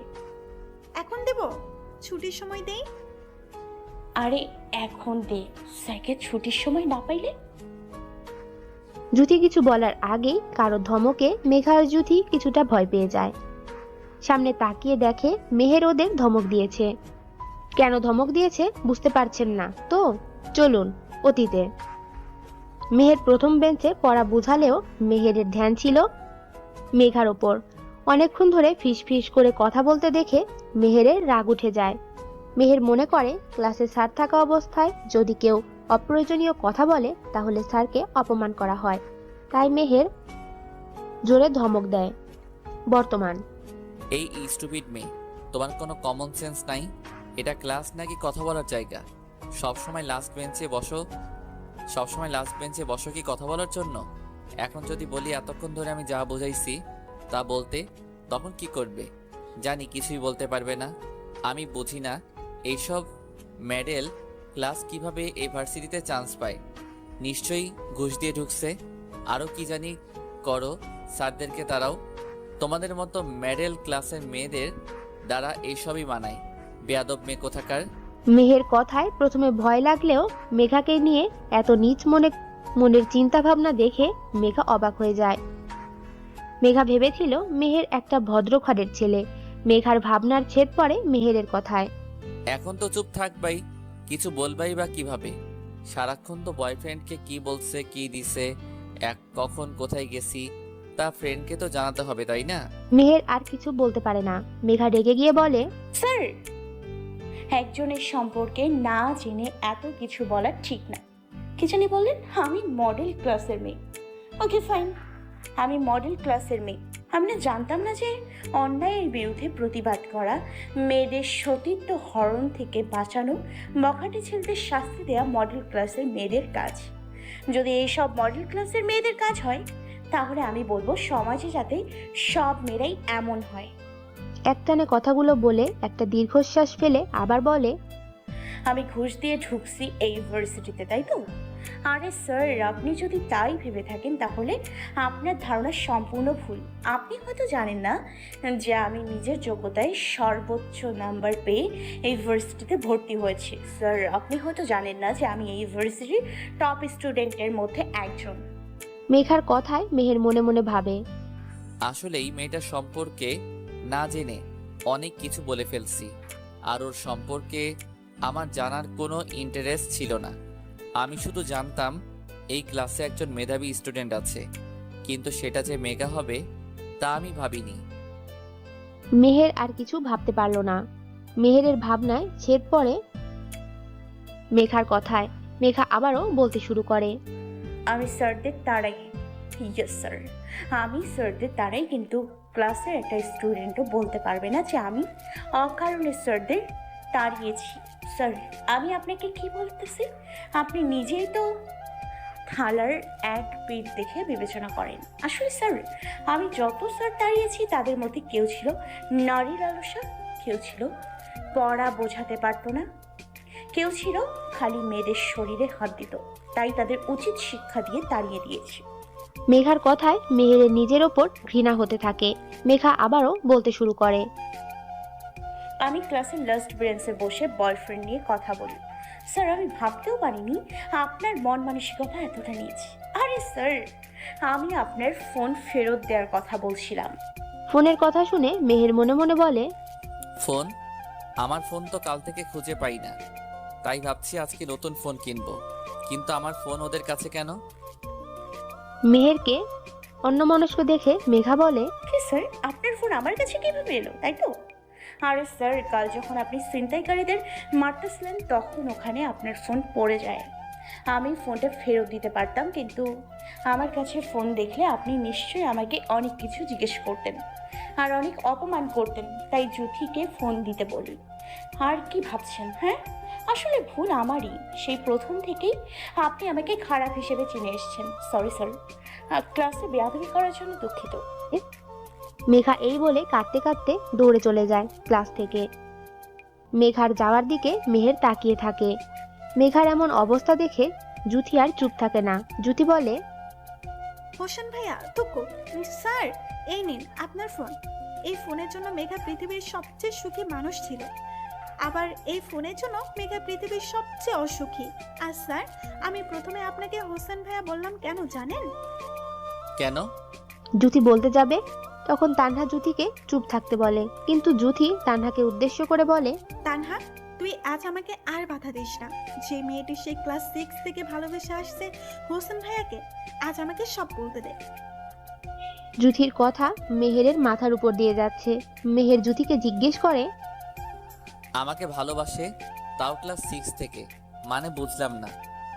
মানে হচ্ছে স্যার এইটা। জুথি মেহেরের ফোনের গ্যালারিতে ঢুকে মেহেরের ছোটবেলার পিক দেখায়। মেহের নিজের ছোটবেলার পিক দেখে বলে, এটা তো আমার ছোটবেলার পিক। এটা মানে কি? আমাকে ক্লিয়ারলি সব বলো। এই পিক মানে হচ্ছে স্যার, আপনি যখন এসএসসি ক্যান্ডিডেট ছিলেন সেই তখন থেকে মেঘা আপনাকে ভালোবাসে। মেঘা তখন ক্লাস 6-এ পড়ে। অতীত, আমি মেঘা আর তানহা ছিলাম সেই ছোট্টবেলার ফ্রেন্ড। আমরা তখন 6-এ পড়ি, কিন্তু আমাদের চিন্তা ভাবনা ছিল 10ম শ্রেণীর ছাত্রীদের মতো। ক্লাসের সবচেয়ে ফাজিল পোলাপান ছিলাম আমরা। পড়াশোনায় তেমন ভালো ছিলাম না, এই কোনো মতে পাশ করতে পারলেই চলে। একদিন আমরা 3জন স্কুল শেষে হাঁটতেছি আর গল্প করতেছি। গল্পটা এমন যে, আচ্ছা তানহা প্রেম করে কি মজা পাওয়া যায় রে? প্রেম করলে নিজের টাকা ভাঙতে হয় না, বয়ফ্রেন্ডের টাকায় বিন্দাস চড়া যায়। আচ্ছা বেচার উপর টাকা দিয়ে আমরা চললে ওরা চলবো কেমনে? রাস্তায় থালা হাতে নিয়ে নাকি? হরে, আমাদের বয়ফ্রেন্ড যে হবে তাকে তো 2 দিনে রাস্তায় থালা নিয়ে বসতে হবে। আহারে বেচারা, আমার তো এখন জানুটা লাইগা দরদ লাগতেছে। কেন রে, বয়ফ্রেন্ডের জন্য কষ্ট লাগে নাকি? আরে কষ্ট তো আমারও লাগতেছে, যখন আমাদের কাছে থালা নিয়ে টাকা চাইবো তখন। এই বলে আমরা 3জন হো হো করে হেসে উঠলাম। হঠাৎ মেঘা একটা ছেলে দেখে এক মনে তাকিয়ে থাকে। অনেকক্ষণ ধরে কথা বলছি, কিভাবে মেঘা কিছু বলছে না দেখে মেঘার দিকে তাকিয়ে দেখি ও আপনাকে দেখছে। আমি একটু গলা খাকারি দিয়ে বললাম, তো মিস, এক মনে কি দেখছেন যে আমরা এত কিছু জিজ্ঞেস করছি তার দিকে আপনার কোনো হেলদোল নাই? আমার কথায় মেঘার তবুও কোনো ভাবান্তর দেখলাম না। মেঘা ঘোর লাগানো কণ্ঠে বলে, এক অপরূপ সুন্দর রাজকুমারকে দেখছি। আমি আর তানহা মেঘার এমন কথা শুনে ভেতরে ভেতরে হাসতে হাসতে শেষ। তবুও নিজেকে কন্ট্রোল করে আবার বলি, তো সে যে রাজকুমার কিভাবে বুঝলে? ঠিক ওর মতো আমার রাজকুমারের ঠোঁটের ডান পাশে একটা তিল আছে। ও যেরকম ফর্সা ঠিক তেমনই আমার রাজকুমারও। ওর হাঁটা চলা, কথার ধরন, কণ্ঠ লম্বা, চুলের স্টাইল সব কিছুই আমার রাজকুমারের মতো। মেঘার এমন ক্রাশ খাওয়া দেখে আমি আর তানহা আর হাসি আটকাতে পারলাম না। আমরা 2জন হো হো করে হি হি কইরা হাসতে থাকি। আমাদের এমনভাবে হাসতে দেখে মেঘার হুঁশ ফিরে। মেঘা ফুকুসকিয়ে আমাদের দিকে তাকিয়ে বলে, কি রে, তোরা এমন করে হাসতেছিস কেন? তোদের আবার জিনে ধরলো নাকি? মেঘার কথাই আমরা 2জন আবার হাসতে থাকি। অনেকবার হাসি থামানোর চেষ্টা করি, কিন্তু কিছুতেই থামাতে পারছিলাম না। তবুও অনেক কষ্টে হাসি থামিয়ে আমি বলি, আমাদের আবার কি হবে? আগে বল, তোর কি হয়েছে? কি তোকে আবার জিনভূত ভর করেছে নাকি? আমার কথায় মেঘা কিছুটা বিরক্ত হয়ে বলে, আমাকে কোনো জিন ভূত ভর করতে পারবে না। মাই ডিয়ার ওরপি হাজব্যান্ড ওদের ফালুদা করে ছাড়বে। আমরা এবার উচ্চস্বরে হাসতে লাগলাম। অনেক কষ্টে হাসি চেপে রেখে বললাম, তো শুনি, কি আমাদের উটপি দুলাফাই ওই ছেলেটা নাকি রে? শৈতানি মার্কা হাসি দিয়ে কথাটা জিজ্ঞেস করলাম। আমার কথাই মেঘা একটু থতমত খেয়ে বলে, আরে তোরা যা ভাবতেছিস তা না। তো কি শুনি? আরে বুঝুস না, চুরি করতে গিয়ে ধরা পড়ছে, এই লাইগা এত তুতলাইতাছে। আমার কথায় মেঘা একটু খেপে গিয়ে বলে, ওই জুথির বাচ্চা জুতি, তোর এত সাহস কেমনে হয় আমাকে চোর বলার? আমি কোন দিন তোর কি চুরি করছি, হ্যাঁ, যে আমায় চোর বলতেছিস? হিসেব করলে তো তোকে চোর বলা যায়। তুই এই পর্যন্ত আমার ব্যাগ থেকে 238 টাকা চুরি করছস। আইসের নিজের দোষ আমার উপর চাপাতে, চুন্নি কোথাকার। এই বলে মেঘা হো হো করে হাসতে থাকে। আমি রেগে বললাম, আমি চুরি করছি নাকি? তোকে তো পরে বলে দিচ্ছি। আচ্ছা মানছি আমি না হয় প্রথমে না বলে টাকা নিচ্ছি, পরে তো তোকে জানাইছি। আচ্ছা ওইসব বাদ দে, আর বল ক্রাশ খেলে নাকি ছেলেটার উপর? আমার কথায় মেঘা একটু থতমত খেয়ে বলে, আসলে ক্রাশ খাইছি কিনা জানি না, কিন্তু ভালো লাগছে ছেলেটাকে। ওমা তাই নাকি রে? তুই আবার কবে থেকে ক্রাশ খাস রে? আমি তো জানতামই না। বুঝুস না, তলে তলে টেম্পো চালাই। এই বলে আমরা হো হো করে হাসতে থাকি। বেচারা মেঘা থতমত খেয়ে বলে, তোরা কি শুরু করছিস এখন? আজকে কি বাসায় যাবি না, নাকি ভুটকির মতো নাত কেলিয়ে হাসতে থাকবি? আরে কি করব বল, আজ এত সুন্দর ফিল্ম দেখবো জানতাম নাকি? জানলে তো আমি পপকর্ন, জুস আরও কিছু সাথে আনতাম রে। আমার কপাল চাই খারাপ, না খেয়ে ফিল্ম দেখছি। আরে তানহা বেবি, চিন্তা করিস না, এখন থেকে রোজ ফিল্ম দেখব, তখন তুই আবার খেতে খেতে ফিল্ম দেখতে পারবি। তাই নাকি রে দোস্ত? আমি তো খুব এক্সাইটেড। ওফ, কখন আবার যে ফিল্ম দেখার সুযোগ পাবো, আমার তো আর সহ্য হচ্ছে না রে। আরে তানহা বেবি কুল কুল, তুই তাড়াতাড়ি আসতে পারিস সিন। আমি আর কিছু বলতে পারি নাই, তার আগেই মেঘা বলে, ওই শাকচুনি, মেকআপের দোকান তোরা থাক, তোদের সিন নিয়ে আমি গেলাম। সত্যি যখন মেঘা চলে যাচ্ছিল তখন আমরাও ওই দিন বাসায় চলে যাই। এইভাবেই কেটে যায় কয়েকটা দিন। এই কয়েকদিন মেঘা ক্লাস শেষ করে তাড়াতাড়ি দৌড় দিত স্কুলের পেছনের রাস্তায়, যাতে একবার হলেও দেখতে পারে তোমাকে। তোমার প্রতি এতটাই আসক্ত হয়ে পড়ে যে একদিন না দেখতে পারলে সারাক্ষণ কান্না করতো, খাবার খেত না, ঘুমাতো না, এমনকি নিজের যত্নও নিত না। ওর মতো পাগলামে দেখে আমি তানহাকে বলি, দেখ তানহা, এভাবে চলতে থাকলে মেঘা শেষ হয়ে যাবে। আমি ওর এমন অবস্থা আর সহ্য করতে পারবো না রে। তো কি করব বল? ও তো নিজ থেকে কখনো মেহের ভাইয়াকে কিছু বলবে? তুই তো জানিস মেয়েদের বুক ফাটে তবু মুখ ফোটে না। দে, কিন্তু আমি তো আর সহ্য করতে পারছি না ওর এমন অবস্থা দেখতে। কি করবি বল? সামনে মেহের ভাইয়ার বোর্ডে পরীক্ষা, এমন সময় কিছু বলা কি ঠিক হবে রে? আরে ধুর, বোর্ড পরীক্ষা তো কি হয়েছে? উনি কি একা বোর্ড পরীক্ষা দেবেন নাকি? কই, ওনাকে তো প্রেমও করে আবার পড়াশোনাও করে, তাদের তো কোনো সমস্যা হয় না। মেহের ভাইয়া সব ছেলেদের মতো না যে প্রেম আর পড়াশোনা একসাথে করবে। হয়েছে, তোকে আর মেহের ভাইয়ার গুণগান গাইতে হবে না। আমি এই কয়েকদিন ধরে কনফিউজড, তুই মেঘার ফ্রেন্ড নাকি শত্রু? জুথি, নিজেকে কন্ট্রোল করে বললাম। আচ্ছা বল, কি করবি তুই এখন?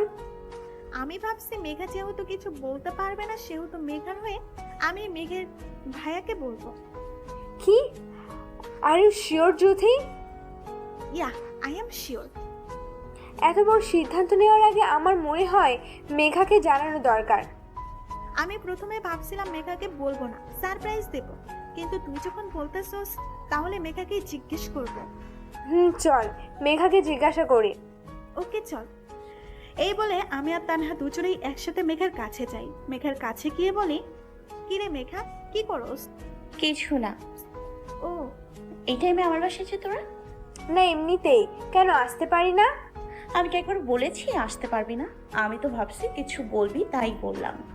ও আচ্ছা বল, কিসের জন্য এই বিকেলে আমার বাসায় আসা? তোরা তো আবার কারণ ছাড়া আমার বাসায় আসিস না। ঠিকই বলছোস, কারণ আছে বলেই আসছি। ও, তো বল কি কারণে আসলি? আগে বল, আমার পুরো কথা শেষ না হওয়া পর্যন্ত তুই কোনো কথা বলবি না? কি এমন কথা বলবি যে তোর কথা শেষ হওয়া পর্যন্ত আমায় অপেক্ষা করতে হবে? যেই কথা হোক তুই বল, আমার কথা শেষ না হওয়া পর্যন্ত কোনো কথা বলবি না। আচ্ছা মেরি মা, আপনার কথা শেষ হওয়া পর্যন্ত আমি কোনো কথা বলবো না। আমি একটা দীর্ঘশ্বাস ফেলে বলতে শুরু করি, মেঘা, তোর এমন অবস্থা আমি আর দেখতে পাচ্ছি না। আমি চাই তুই আমার আগের মেঘার মতো হয়ে যা, যেই মেঘা সবসময় হাসি খুশি ফাজলামি দুষ্টুমি করে। আমি তোকে এমন গম্ভীর দেখতে পারবো না। আমি একটানে কথাগুলো বলে একটা দীর্ঘশ্বাস ফেলে আবারও বলতে লাগলাম, আমি একটা সিদ্ধান্ত নিয়েছি। আমি জানি তুই নিজ থেকে কখনো মেহের ভাইয়াকে কিচ্ছু বলবি না, তাই আমি আজ মেহের ভাইয়াকে তোর পছন্দের কথা জানাবো। এখন তুই বল আমার সিদ্ধান্ত ঠিক কিনা। বর্তমান জুথি একটু থেমে মেহেরের উদ্দেশ্যে বলে, আমার কথা শুনে মেঘা খুশি না হয়ে বরং গম্ভীর গলায় কি বলেছিল জানেন? মেহের ভাইয়া, কি বলছে আমাকে বলো। জুথি একটা তাচ্ছিল্যের হাসি দিয়ে আবার বলতে শুরু করলো। আমার কথা শুনে মেঘা বলে, কি সুন্দর ভাবলি। আমার কথা একবারও কি মেহের দিকটা দেখলি না? ভালোবাসাটা কখনো জোর করে হয় না, নিজ মন থেকে ভালোবাসা আসে। আমি চাই না মেহের কারো কথা শুনে আমার ভালোবাসা উপলব্ধি করুক। যদি তা চাইতাম তাহলে আমার এত অপেক্ষা করার প্রয়োজন ছিল না। এই বলে মেঘা পাগলের মতো হাসতে থাকে। আমি ভাবলাম হয়তো মেহের ভাইয়াকে না পাওয়ায় মেঘা পাগল হয়ে গেছে, কিন্তু আমার ধারণাকে অপেক্ষা করে মেঘা বলে, কি ভাবতেছোস আমি মেহেরের সুখে পাগল হয়ে গেছি? আরে আমি ভাবতেছি তোরা আমার ফ্রেন্ড হলে কিভাবে এতদিনও আমায় চিনতে পারলি না। এই বলে মেঘা আবারও হাসতে থাকে। আমি মেঘার এমন আচরণ দেখে ওর দিকে ব্যাককেলের মতো তাকিয়ে থাকি। আমাকে মেঘার দিকে তাকিয়ে থাকতে দেখে মেঘা অনেক কষ্টে হাসি থামিয়ে বলল, কি হচ্ছে কিচ্ছুর মাথায় ঢুকছে না তোর, তাই তো? তুই ভাবতেছোস আমি মেহেরকে পাবো। তোর এমন সিদ্ধান্ত দেখে তোকে জড়িয়ে ধরবো, অনেকগুলো পাপ্পি দিব, থ্যাঙ্কস বলবো, আর তুই আমার উত্তরে বলবি ফ্রেন্ডের জন্য এটুকু করতেই পারবো। ফ্রেন্ডের জন্য এইটুকু করতে পারবো না তো ফ্রেন্ড হলাম কিসের জন্য? আরে এইসব ভেবে থাকলে তোর চিন্তা ভাবনা পুরোটাই ভুল। এরপর যা বলে তাতে আমার চোখ কপালে উঠে যায়। মেঘা বলল, তোরা কি ভাবছোস আমি ওকে পছন্দ করি এই কথা বলবি আর ও নাচতে নাচতে আমাকে প্রপোজ করতে আসবে? আমার বাবার এত টাকা আর আমার মতো সুন্দরী মেয়ে দেখলেই প্রেমে পড়ে যাবে? আরে ও এমন ছেলে না, ও কারো বাবার টাকা আর সুন্দরী মেয়ের প্রতি আকৃষ্ট হয় না। মেঘা একটু থেমে আবার বলল, আমার থেকে হাজার গুণ সুন্দরী মেয়েও যদি ওকে প্রপোজ করে তাহলে ও হাসতে হাসতে রিজেক্ট করে দেবে। কেন রিজেক্ট করে দেবে জানিস? আমি কাকে কি বলতেছি তোরা কেমনে জানবি? জানলে আজকে আমাকে এই কথা বলতে পারতি না। যেখানে এত সুন্দরী টাকাওয়ালা মেয়েকে রিজেক্ট করে দেয় যাতে ওর পড়ায় কোনো ক্ষতি না হয়, সেখানে আমি কি? ও কি মনে করে জানিস? যে মেয়ে প্রেমের প্রস্তাব দেয় সে মেয়ে কখনোই ভালো তো হবেই না, উল্টো তার পড়াশুনো শেষ হবে। তো এখনো বল, মেহেরকে গিয়ে বলবি আমি তাকে পছন্দ করি। আমি আর তানহা কি বলবো কিছুই বুঝতে পারছি না। দুইজনেই যেন তখন পাথরের মূর্তি হয়ে গেছিলাম। আমি মুখ দিয়ে কিছু বলবো তার আগেই মেঘা বলে ওঠে, তোরা আমাকে কখনো বুঝিসনি। এখন যদি উনি জানে আমি ওনাকে ভালোবাসি তাহলে অন্য মেয়েদের মতো আমিও ওনার কাছে খারাপ হয়ে যাব। থাক না কিছু ভালোবাসা একতরফা, এতে তো কারোর কোনো ক্ষতি নেই। অযথা ভালোবাসি কথা বলে খারাপ হওয়ার কি দরকার? আজ আমি যেন স্ট্যাচু হয়ে গেছি। আমার মুখ দিয়ে কোনো কথা বের হচ্ছে না। আমি আসলে একতরফা ভেবে গেছি। সত্যি যদি মেহের ভাইয়া না মানতো তাহলে তো মেঘা সহ্য করতে পারতো না। আমি তখন আর কিছুই ভাবতে পারছিলাম না। নিজেকে খুব বড় অপরাধী মনে হচ্ছিল। আমি আর কিছু ভাবতে পারি না। আমার ভাবনায় সেট পড়ে তানহার কথায়। তানহা বলে ওঠে, তুই আমার একটু বেশি ভাবতেছোস না? যদি এর উল্টো হয় তখন? সবসময় যে খারাপ হয় তা কিন্তু না। এমনও তো হতে পারে ভাইয়া তোকে অ্যাকসেপ্ট করে নিয়েছে। একবার বলে দেখলে তো কোনো ক্ষতি নাই। তানহার কথায় আমিও সব দ্বিধা ছেড়ে ফেলে বলে উঠি, মেঘা তানহা তো ঠিকই বলেছে, একবার বলে দেখলে তো আর কোনো সমস্যা নেই। আমাদের কথা শুনে মেঘা যে এত রেগে যাবে আমি ভাবিনি। মেঘা রাগে গসগস করতে করতে বলে ওঠে, তোরা যদি মেহেরকে কিছু বলোস তাহলে আমার মরা মুখ দেখবি। আমি কি করব বুঝতে পারছিলাম না। ওইদিকে মেঘার এমন কথা শুনে তানহা ফুপিয়ে ফুপিয়ে কাঁদতে থাকে। নিজেকে কন্ট্রোল করে বললাম, মেঘা পাগল হয়েছিস নাকি? এবার বলছোস কিছু বললাম না। আর কোনোদিন মরার কথা বললে তোকে আর কষ্ট করে মরতে হবে না। আমি নিজেই তোকে মেরে পালি চাপা দিয়ে আসবো। আরো অনেক কিছু বলে বুঝিয়ে শুনিয়ে আমরা নিজেদের বাসায় চলে যাই। এদিকে তোমার ভাইয়া বোর্ড পরীক্ষা শুরু হয়ে যায়। দেখতে দেখতে তোমার পরীক্ষাও শেষ হয়ে যায়। এরপর আর তোমাকে স্কুলে আসাই দেখতাম। এমনকি রাস্তার উলিগলিতেও তোমার দেখা পাওয়া যেত না। তোমাকে না দেখতে পেয়ে মেঘা প্রচুর ভেঙে পড়ে। ঠিকমতো খাওয়া দাওয়া করে না, নিজের যত্ন নেয় না, স্কুলেও আসতো। এমনকি আমাদের সাথে 15 দিন কোনো কথা বলে নাই, সারাক্ষণ ঘরে দরজা বন্ধ করে ফুপিয়ে ফুপিয়ে কান্না করতো। তোমার এভাবে চলে যাওয়া ও কিছুতেই মানতো না। একদিন আমি আর তানহা ডিসিশন নেই, যেভাবেই হোক মেঘার সাথে কথা বলবো, দরকার হলে সারা দিন রাত অপেক্ষা করব, তবুও কথা বলে ছাড়বো। যেই কথা সেই কাজ। আমরা সকালে মেঘার বাসায় যাই, অনেকক্ষণ ওর দরজায় টোকা দেই কিন্তু খুলে না। তাই আন্টিকে বাধ্য হয়ে জিজ্ঞেস করতে আমরা আন্টির কাছে গিয়ে জিজ্ঞেস করি, আন্টি মেঘা এখনো ওঠে নাই? আগে তো ভোরে ঘুম থেকে উঠতো, তাহলে আর এত লেট যে? আন্টি আমাদের কথায় কান্না করতে করতে অস্পষ্ট গলায় বলে, জানি না মেয়েটার কি হয়েছে, ঠিকমতো খায় না, নিজের যত্ন নেয় না, স্কুলে যায় না, কথা বলে না। আমার মেয়েটা কেমন জানি চুপ হয়ে গেছে। আমি আমার মেয়ের এমন অবস্থা আর সহ্য করতে পারছি না। তোমরা আমার মেয়েকে আগের মতো করে দাও। আন্টির কথা শুনে আমরাও আন্টির সাথে কান্না করে দিই। আমাদের কান্না করতে দেখে আন্টি আরো জোরে জোরে চিৎকার দিয়ে কান্না করতে থাকেন। আন্টিকে এমন করে কান্না করতে দেখে আমি নিজেকে কন্ট্রোল করে আন্টিকে বললাম, আন্টি আপনি এইভাবে ভেঙে পড়বেন না, এখন তো আমরা আসছি, দেখবেন সব ঠিক হয়ে যাবে, মেঘাও ঠিক আগের মতো হয়ে যাবে। তোমার কথা যাতে সত্যি হয়।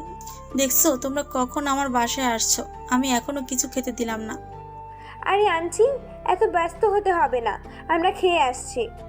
তুই বাসা থেকে খেয়ে আসছোস, ভালোই হয়েছে, তোর ভাগেরটা আমি খেতে পারবো। হ খা, শুধু আমার ভাগেরটা না, পুরো রান্নাঘরের সব খাবার খেয়ে ফেল, রাক্ষসী। তুই এটা কি বললি? আমি কি আর ইচ্ছে করে খাবো বলছে নাকি? আন্টি বলছে তাই রাজি হয়েছি। তুই তো জানিস আমি আবার বড়দের কথা ফেলতে পারি না। আন্টি আপনি বলেন আমি ঠিক বলছি না? একদম ঠিক বলছো, এটা তো তোমারই বাসা, যা ইচ্ছে করবে আমাকে বলবে। আমার প্রতি আন্টির এত কেয়ারিং দেখে তানহা লুচের মতো ফুলছে। আমি তাদেরকে মুসকে মুসকে হাসছি। খাওয়া দাওয়া শেষ করে আন্টির সাথে গল্প করতে লাগলাম। হঠাৎ মেঘার দরজা খুলে। মেঘাকে দেখে আমার চোখ কপালে উঠে গেছে। এই কয়দিনে মেয়েটা শুকিয়ে কাঠ হয়ে গেছে, চোখের নিচে কালি পড়ে গেছে। আমি আর তানহা দৌড়ে গিয়ে জড়িয়ে ধরি মেঘাকে, আর কান্না করতে করতে বলি, ওই কুত্তা, আমরা কি তোর কেউ হয় না? কেমনে ভুলে গেলি আমাদের? স্কুলে যাস না, বাসায় সারাক্ষণ দরজা লাগিয়ে রাখোস। মানছি জুথি রাক্ষসী, কিন্তু আমি তো মানুষ, তাহলে আমার সাথে কথা বলোস না কেন? আমাদের কথায় মেঘা চোখ থেকে 2 ফোঁটা জল গড়িয়ে পড়ে। মেঘা লো ভয়েসে বলে, আমি তোদের মতো হারামি ফ্রেন্ডদের কিভাবে ভুলি? আসলে শরীরটা ভালো ছিল না, তাই স্কুলে যাওয়া হয় নাই। আচ্ছা রুমে চল, রুমে গিয়ে কথা বলবো। এই বলে আমরা 3 জন রুমে ঢুকি। রুমে ঢুকে দেখি রুমের অবস্থা নাজেহাল। রুমের সব জিনিসপত্র এদিক সেদিক পড়ে আছে, কাঁচের জিনিস ভেঙে একাকার হয়ে গেছে। রুমের এই অবস্থা দেখে তানহা জিজ্ঞাসা করে, রুমে এসব কি দেখছি? আরে তেমন কিছুই না, নিজের কষ্ট ওদের উপর ছাড়ছি। মানে কি? তুই কি মেহের ভাইয়াকে মিস করতেছস? মেহেরের কথা শুনে মেঘা নিজের কান্না আর ধরে রাখতে পারে না, ফুপিয়ে ফুপিয়ে কাঁদতে থাকে। মেঘাকে এইভাবে কাঁদতে দেখে ওকে শান্ত করার জন্য বলি, মেঘা প্লিজ কান্না করিস না, দেখিস মেহের ভাইয়া একদিন ঠিক ফিরে আসবে। ও কখনো ফিরে আসবে না রে, আমার ভালোবাসায় ব্যর্থ রে। আমি বোধহয় ওকে কখনো নিজের করে পাবো না। কে বলেছে তোর ভালোবাসা ব্যর্থ? দেখবি মেহের ভাইয়া একদিন তোর ভালোবাসা বুঝবে। আর মেহের ভাইয়াকে নিজের করে পেতে চাইলে আমার কথা শুনে চলতে হবে, না হলে মেহের ভাইয়াকে সারা জীবনের জন্য হারিয়ে ফেলবি। মেহের ভাইয়াকে হারানোর কথা শুনে মেঘা বলে ওঠে, না না, আমি মেহেরকে কখনো হারাতে পারবো না। তুই বল আমায় কি করতে হবে? এই তো গুড গার্ল, তুই তো জানিস যে মেহের ভাইয়া কেমন মেয়ে পছন্দ করে, সো মেহের ভাইয়ার পছন্দের মেয়ে হিসেবে তোকে গড়ে তুলতে হবে। কিন্তু ও আমাকে তাহলে ভালোবাসবে? মেহের ভাইয়া ভালোবাসবে না তো ওনার বাপ ভালোবাসবে। ওই কি বলস? মেহের ভাইয়ার বাপ কেন ভালোবাসতে যাবে? আরে ডায়লগটা একটু ফুল বলে ফেলেছি রে। তুই তো খালি ভুলে ডায়লগ মারবি। এমন অবস্থায় তো তোর ফান না করলেও হয় না। সরি প্লিজ মেরে মা, আপনার এই অবুঝ মেয়েকে ক্ষমা করে দেন। তবে রে, এই বলে আমার দিকে তেড়ে আসে। আমি তোর মা লাগি তাই না? আমাদের এমন কাণ্ড দেখে মেঘা ফিক করে হেসে দেয়। আমরাও মেঘাকে হাসতে দেখে একটা তৃপ্তির হাসি দিই। মেঘা আমাদের কাণ্ড দেখে হাসতে হাসতে বলে, আরে কি শুরু করলি তোরা? থাম থাম, আজকে পেট ফেটে যাবে হাসতে হাসতে। আমি মেঘার দিকে তাকিয়ে বলি, যাক মহারানের মুখে তাহলে হাসি ফুটলো। আমি বাবা হাঁপিয়ে গেছি। তাহলে এতক্ষণ সব নাটক ছিল বুঝি? তোদের নাটক করা দেখাচ্ছি, দাঁড়া। এই বলে মেঘা আমার দিকে তেড়ে আসতে থাকে। মেঘাকে তেড়ে আসতে দেখে আমি বলে উঠি, ওই মেঘা, প্লিজ প্লিজ আমার দিকে আর এগোস না, ভয়ে আমার প্রাণ আত্মা পেরিয়ে আসছে রে।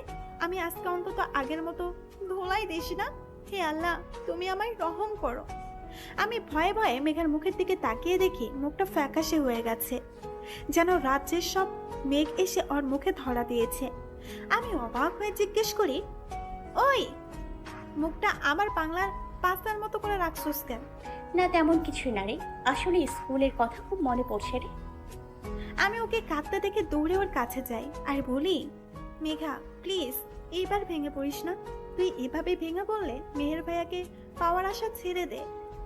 আমি মেঘার চোখের পানি মুছে দিয়ে একটা দীর্ঘশ্বাস ফেলে আবার বলতে লাগলাম, তুই কি ভাবিস ভাইয়া তোকে দেখলেই প্রেমে পড়ে যাবে? আগে নিজেকে একটু দেখ কি অবস্থা করছোস চেহারার। এই বলে আমি মেঘাকে আয়নার সামনে দাঁড় করালাম। মেঘা আয়নায় নিজেকে দেখে মনে মনে বিড়বিড় করতে থাকে, আসলেই তো কি অবস্থা হয়েছে চেহারার। এই চেহারায় মেহের তো দূরের কথা একটা কুকুরও পিছু নেবে না। হয়তো বলবি চেহারা দেখে ভালোবাসা হয় না, যদিও মেহের ভাইয়া চেহারা না আদর্শকে পছন্দ করেন। আচ্ছা চেহারার কথা না হয় বাদে দিলাম, কিন্তু পড়াশোনায় খারাপ হলে মেহের ভাইয়া কখনো তোকে অ্যাকসেপ্ট করবে না। আমার কথায় মেঘা আমার দিকে চঞ্চল চোখে তাকায়। আমি ওর তাকানোকে উপেক্ষা করে আমি বলতে লাগলাম, যেখানে এত সুন্দরী মেয়ে মেহের ভাইয়াকে ঘায়েল করতে পারে নাই রূপ দিয়ে, তার মানে বোঝা যায় ভাইয়া রূপে না গুণে মুগ্ধ হন। আর এটাই তোর সুযোগ মেহের ভাইয়াকে পাওয়ার। তা বুঝলাম, কিন্তু কেমন গুণের কথা বলছস? গুণ মানে তোকে পড়ালেখায় টপে থাকতে হবে, সব সময় নিজের যত্ন নিতে হবে, গরিবদের ভালোবাসতে হবে, মা বাবার অবাধ্য হওয়া যাবে না, সব সময় শালীনতা বজায় রাখতে হবে। এইসব গুণের কথা বললাম কেন জানিস? কেন? কারণ ভাইয়া নিজের লাইফ পার্টনার হিসেবে সেই মেয়েকে পছন্দ করেন যে মেয়ে মা বাবার বাধ্য, কখনো প্রেম নামক ফালতু কাজে সময় নষ্ট করবে না, বড়লোক হলেও গরিবদের ভালোবাসবে, কখনো তাদের তুচ্ছ করবে না, অনেক বুদ্ধিমতী হবে, একজন ব্রিলিয়েন্ট স্টুডেন্ট হবে, অন্যায়ের বিরুদ্ধে রুখে দাঁড়াবে, আর রূপবতীও হবে। তাই ভাইয়াকে পেতে হলে ভাইয়ার পছন্দের মেয়ে হয়ে উঠতে হবে, বুঝলি? মেঘাকে এত কথা বলার পরেও চুপ করে থাকতে দেখে আমি বুঝলাম যে মেঘাকে একটু একা থাকতে দেওয়া দরকার। আমি তানহাকে উদ্দেশ্য করে বলি, তানহা এখন এখান থেকে চল, মেঘাকে একটু ভাবার সময় দেওয়া উচিত। ঠিক বলছোস। আমি আর তানহা দুইজনে একসাথে মেঘাকে বলি, আমরা এখন আসি, আর আমার কথা একটু ভেবে দেখিস। এই বলে আমরা দুইজন চলে যাই। ওইদিকে সারাক্ষণ আমার কথাটা নিয়ে ভাবতে থাকে। এমন কোনো দিন নাই যে আমার কথা ভাবে নাই। প্রায় 7 দিন পর মেঘা ডিসিশন নেয়, না, আমি আর এভাবে ঘরে বসে থাকবো না। যুথি তো ঠিকই বলেছে, আমাকে মেহেরের পছন্দের মেয়ে হয়ে উঠতে হবে। আমি আজ থেকে শুরু করবো আমার পথ চলা। মেঘা সকালের নাস্তা শেষ করে স্কুলে আসে। আমি প্রথমে মেঘাকে দেখে ভূত দেখার মতো চমকে উঠলাম। আমাকে এইভাবে তাকিয়ে থাকতে দেখে তানহা বলে, কি রে, এইভাবে সামনে তাকিয়ে আসোস কেন? মনে হচ্ছে তোর সামনে কোনো ভূত দাঁড়িয়ে আছে, আর তুই তো তা দেখে ভয় দাঁড়িয়ে পড়ছস। তানহা আমাদের দিকে তাকিয়ে মেঘাকে দেখে অবাক। এই চরম পৌঁছাই পৌঁছে যায়। তানহা এখনো কনফিউজড যে ও সত্যি মেঘাকে দেখছে কিনা। আমাদের এইভাবে তাকিয়ে থাকতে দেখে মেঘা মুস্কি হেসে আমাদের সামনে এসে টুরি মেরে বলে, এইভাবে হাঁ করে থাকলে মশার 14 গোষ্ঠী তোদের মুখে ঢুকে যাবে। মেঘার কথায় আমাদের হুঁশ আসে। আমি মেঘার দিকে তাকিয়ে বললাম, তানহা আমি যা দেখেছি তুইও কি তা দেখতেছোস? আমি কনফিউজড রে, আমার সামনে সত্যিই মেঘা দাঁড়িয়ে আছে কিনা। তুই তোর কনফিউজড নিয়ে থাক, আগে আমায় একটা চিমটি কাট, তারপর বক বক বক বক কর। তানহা চিমটি কাটার আগে মেঘা অনেক জোরে চিমটি কাটে। আমি ব্যথায় চিৎকার করি, আউফ! কেউ এভাবে চিমটি কাটে? পুরো মাংস উঠিয়ে ফেললো রে। আম্মু, তুমি তোমার মেয়েকে এই দুষ্টু ডাইনের থেকে বাঁচাও। কি হলো, বেশি লাগছে বুঝি? আহারে বেচারি। দোস্ত, তুই তার মানে সত্যি আমার সামনে? আমার তো বিশ্বাসই হচ্ছিল না। ও তাই নাকি রে? তাহলে তোকেও একটা চিমটি কাটি, তোর সব কনফিউজ দূর হয়ে যাবে দেখিস। না না, তার দরকার নাই, আমার বিশ্বাস হয়েছে যে তুই আসছস। যাক, তোদের তাহলে বিশ্বাস করাতে পারলাম। আমি আর তানহা দুজনে বারবার অবাক হচ্ছি। যে মেয়ে স্যারদের লেকচার শুনলে বলতো গরু হাম্বা হাম্বা করছে, সেখানে এত মনোযোগ দিয়ে স্যারের কথা শুনছে। সবার সাথে শালীনতা বজায় রাখছে, ঠিকমতো পড়া শিখে আসে, কোনো বেয়াদবি করে না। এক কথায় বলতে গেলে একটা আদর্শ মেয়ে হিসেবে পারফেক্ট। এইভাবে মেঘা এক অন্য মেঘায় পরিণত হয়। কিন্তু দিন যত যাচ্ছে মেঘা তত রাগী হয়ে যাচ্ছে। মেঘের কাজের সময় কেউ ডিস্টার্ব করলে ও ক্ষেপে যায়, ওর দিকে কেউ কুনজরে তাকালে ওর অবস্থা খারাপ করে ফেলে, আর খারাপ কথা বলে সে সেখানেই শেষ। ওর রাগ শুধুমাত্র আপনার কথা বলে শান্ত হতো। ও আপনাকে আজও ভুলে নেই। আমরা ওকে অনেকবার বলছি আপনাকে ভুলে যেতে, কিন্তু ওর একটাই কথা, ও প্রেম করলে আপনার সাথে করবে, নয়তো সারা জীবন কুমারী হয়ে থাকবে, তবুও অন্য কাউকে ভালোবাসতে পারবে না। বর্তমান মেঘার জীবন কাহিনী শুনে সবার চোখে পানি টলমল করছে। মেহেরের চোখ দিয়ে তো অজস্র পানি পড়ছে। জ্যোতির মুখে একটা তৃপ্তির হাসি ফুটে ওঠে, এই ভেবে হয়তো ভাইয়া এবার মেঘাকে মেনে নেবে। মেহের নিজের চোখের পানি মুছে মৃদু কণ্ঠে জিজ্ঞেস করে, জ্যোতি, তোমার কাছে কি মেঘার ক্লাস 6 এর পিক আছে?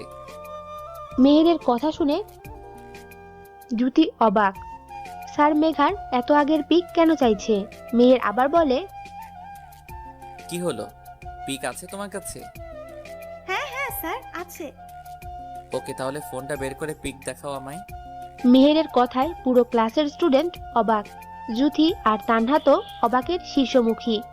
সবাই এভাবে তাকিয়ে থাকতে দেখে মেহের ধমকের সুরে বলে, এভাবে ভ্যাবলার মতো তাকিয়ে না থেকে বাসায় চলে যাও। আর কি মনে করেছো তোমরা যে ক্লাসে ফোন নিয়ে আসো তা আমি জানি না? আজ তোমাদের আর ক্লাস করতে হবে না। আর হ্যাঁ, আজকে যা যা শুনেছো তা নিজেদের মধ্যে রাখবে, কোনো এদিক সেদিক যেন না হয়। Understand everyone? Yes sir, we are better, understand. এরপর সবাই এক এক করে চলে যায়। তানহা আর জ্যোতি চলে যেতে নিলে মেহের বলে ওঠে, তোমাদের আমি যেতে বলেছি। জ্যোতি আর তানহা মেহেরের চোখের দিকে তাকিয়ে ভয় পেয়ে যায়।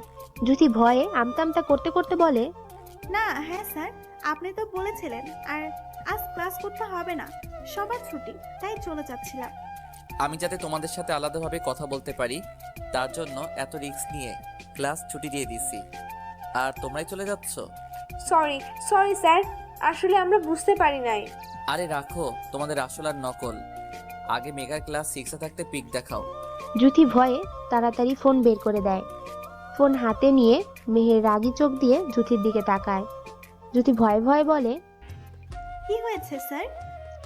মেহের রাগে গজগজ করতে করতে বলে, তোমার মাথায় কি গোবর ছাড়ার কিছু নাই? ফোনে লক করা আছে, তা কি জানো না? সরি সরি স্যার, আমি আসলে খেয়াল করি নাই। সরি মাই ফুড, তাড়াতাড়ি লক খোলো। এই বলে মেহের ফোন জ্যোতির দিকে এগিয়ে দেয়। জ্যোতি ভয়ে তাড়াতাড়ি লক খুলে দেয়। মেহের গ্যালারিতে ঢুকে অনেক পিক খোঁজার পর মেঘার সেই ছোটবেলার পিক দেখে মনে মনে বলে, তুমি তাহলে মেঘা? এর জন্য তোমার উপর আমি রাগ করতে পারতাম না। তোমার চোখের দিকে তাকালে কেমন অনুভূতি হতো, তোমার কিস আমায় ভাবাতো।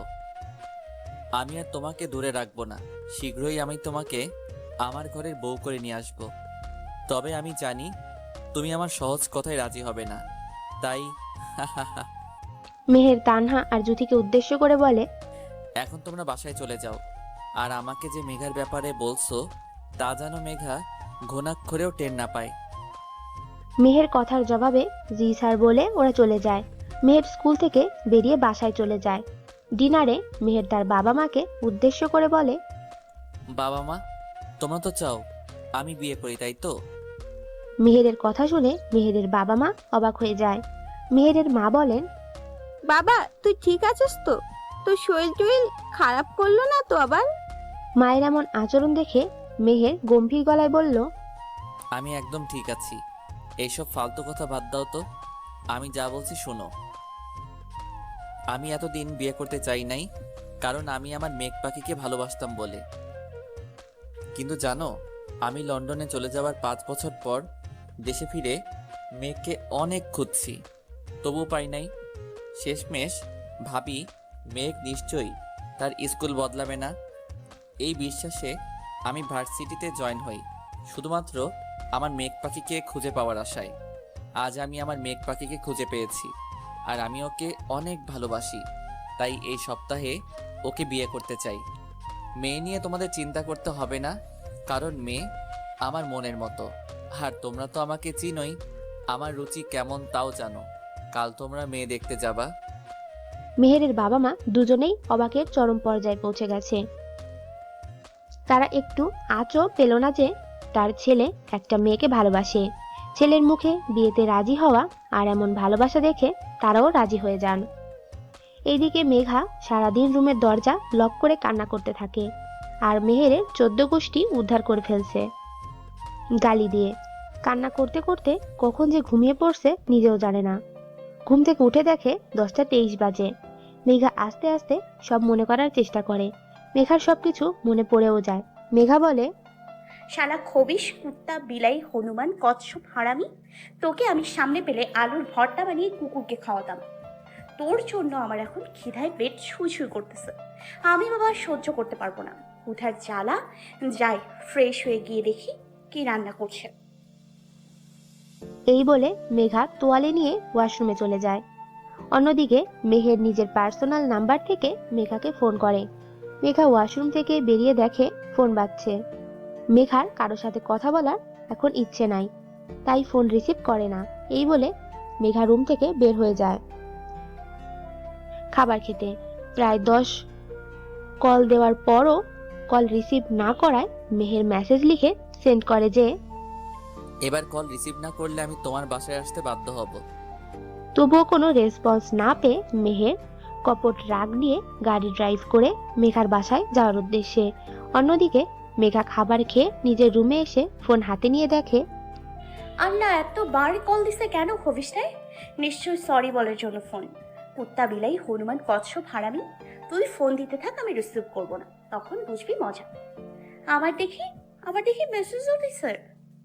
মেসেজ দেখে মেঘার হাসি মুখ নিমিষেই মিলিয়ে যায়। মেঘা বলে, এই বজ্জারটা আবার আমার বাসায় আসবে কেন? আল্লাহ, যদি সত্যি আসে তখন আম্মুকে কিছু বললে আমি শেষ। আল্লাহ বাঁচাও আমায়।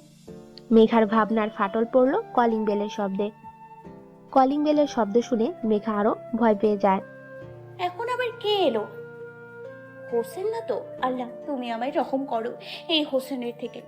ভয় রুম থেকে বের হয় না। অন্যদিকে পারভিনা বেগম দরজা খুলে জিজ্ঞেস করে, তোমাকে তো বাবা চিনলাম না, কে তুমি? আন্টি, থুক্কো, আম্মু, মানে আমি আপনার হবু জামাই।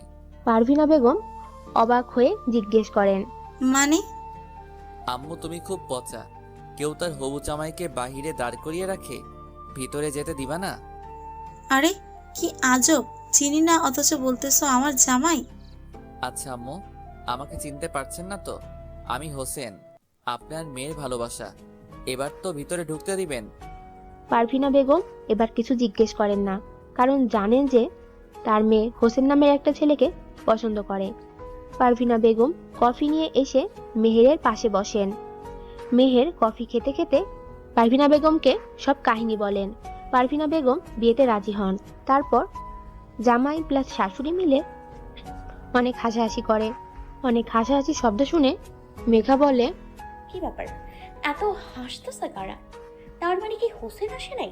গিয়ে দেখবো কি না, যদি হোসেন আসে তখন? এইভাবে দ্বিধাদ্বন্দ্ব করে মেঘা শেষ পর্যন্ত দরজা খুলে ড্রয়িং রুমে তাকায়।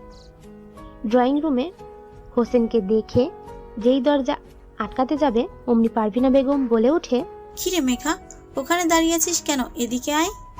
ধুর, কেন যে আমি দরজা খুলতে গেলাম?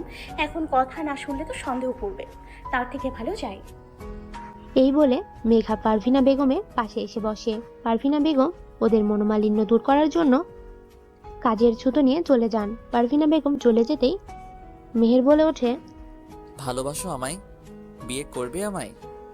মেহেরের কথা শুনে মেঘা অবাক হয়ে যায়, আবার মনে মনে খুশিও হয়। মেঘা মনে মনে বলে, আমি কি স্বপ্ন দেখছি নাকি এটা বাস্তব? জানি তুমি আমায় খারাপ ভাবছো খুব, আর এটাও ভাবছো সবার ক্রাশ বয় তোমাকে কেন এইসব জিজ্ঞাসা করছে। মেহের থেমে যায়। মেহেরকে থেমে যেতে দেখে মেঘা বলে ওঠে, কি কারণ?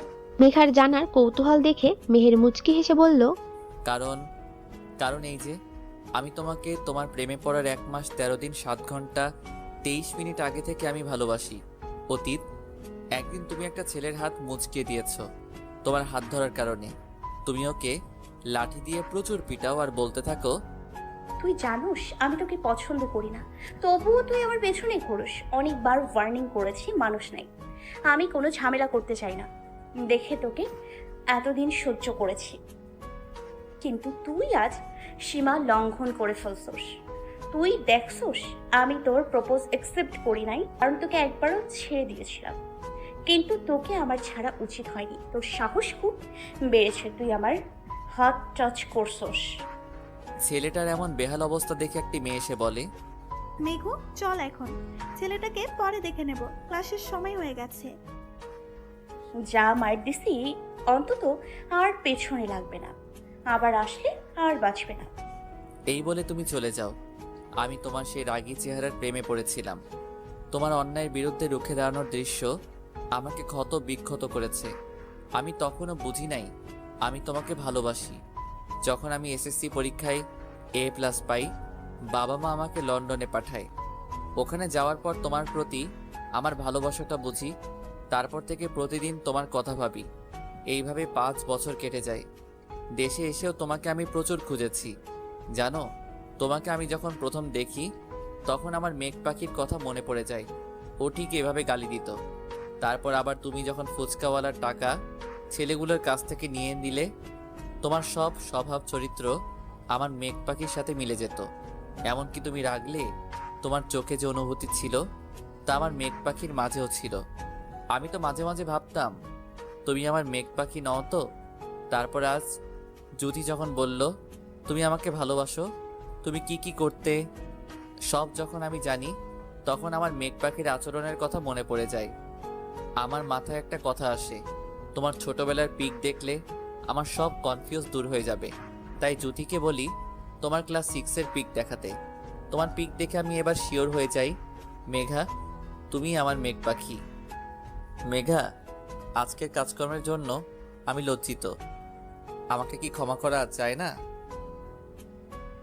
আমায় ক্ষমা করে দিয়ে তুমি মেঘা থেকে আমার মেঘ পাখি হবে, আমায় বিয়ে করবে, আমাকে তোমার হাত ধরার অধিকার দিবে। আমি কথা দিচ্ছি, আমি মরে যাওয়ার আগ পর্যন্ত তোমার গায়ে একটা আঁচও আসতে দিব না। অনেকক্ষণ মেঘার দিকে তাকিয়ে থাকে মেহের, কিন্তু কোনো উত্তর না পেয়ে মেহের হতাশ হয়ে চলে যেতে নেয়। পিছন থেকে হাত ধরে ফেলে মেহের। পিছনে তাকাতেই মেঘা মেহেরকে জড়িয়ে ধরে, কান্না করতে করতে বলে, তুমি কি করে ভাবলে সামান্য কয়েকটা কথা আমাকে তোমার থেকে দূরে সরিয়ে দেবে? ভালোবাসি, নিজের জীবনের চাইতেও বেশি ভালোবাসি প্রিয়। আমিও খুব ভালোবাসি আমার মেঘ পাখিকে।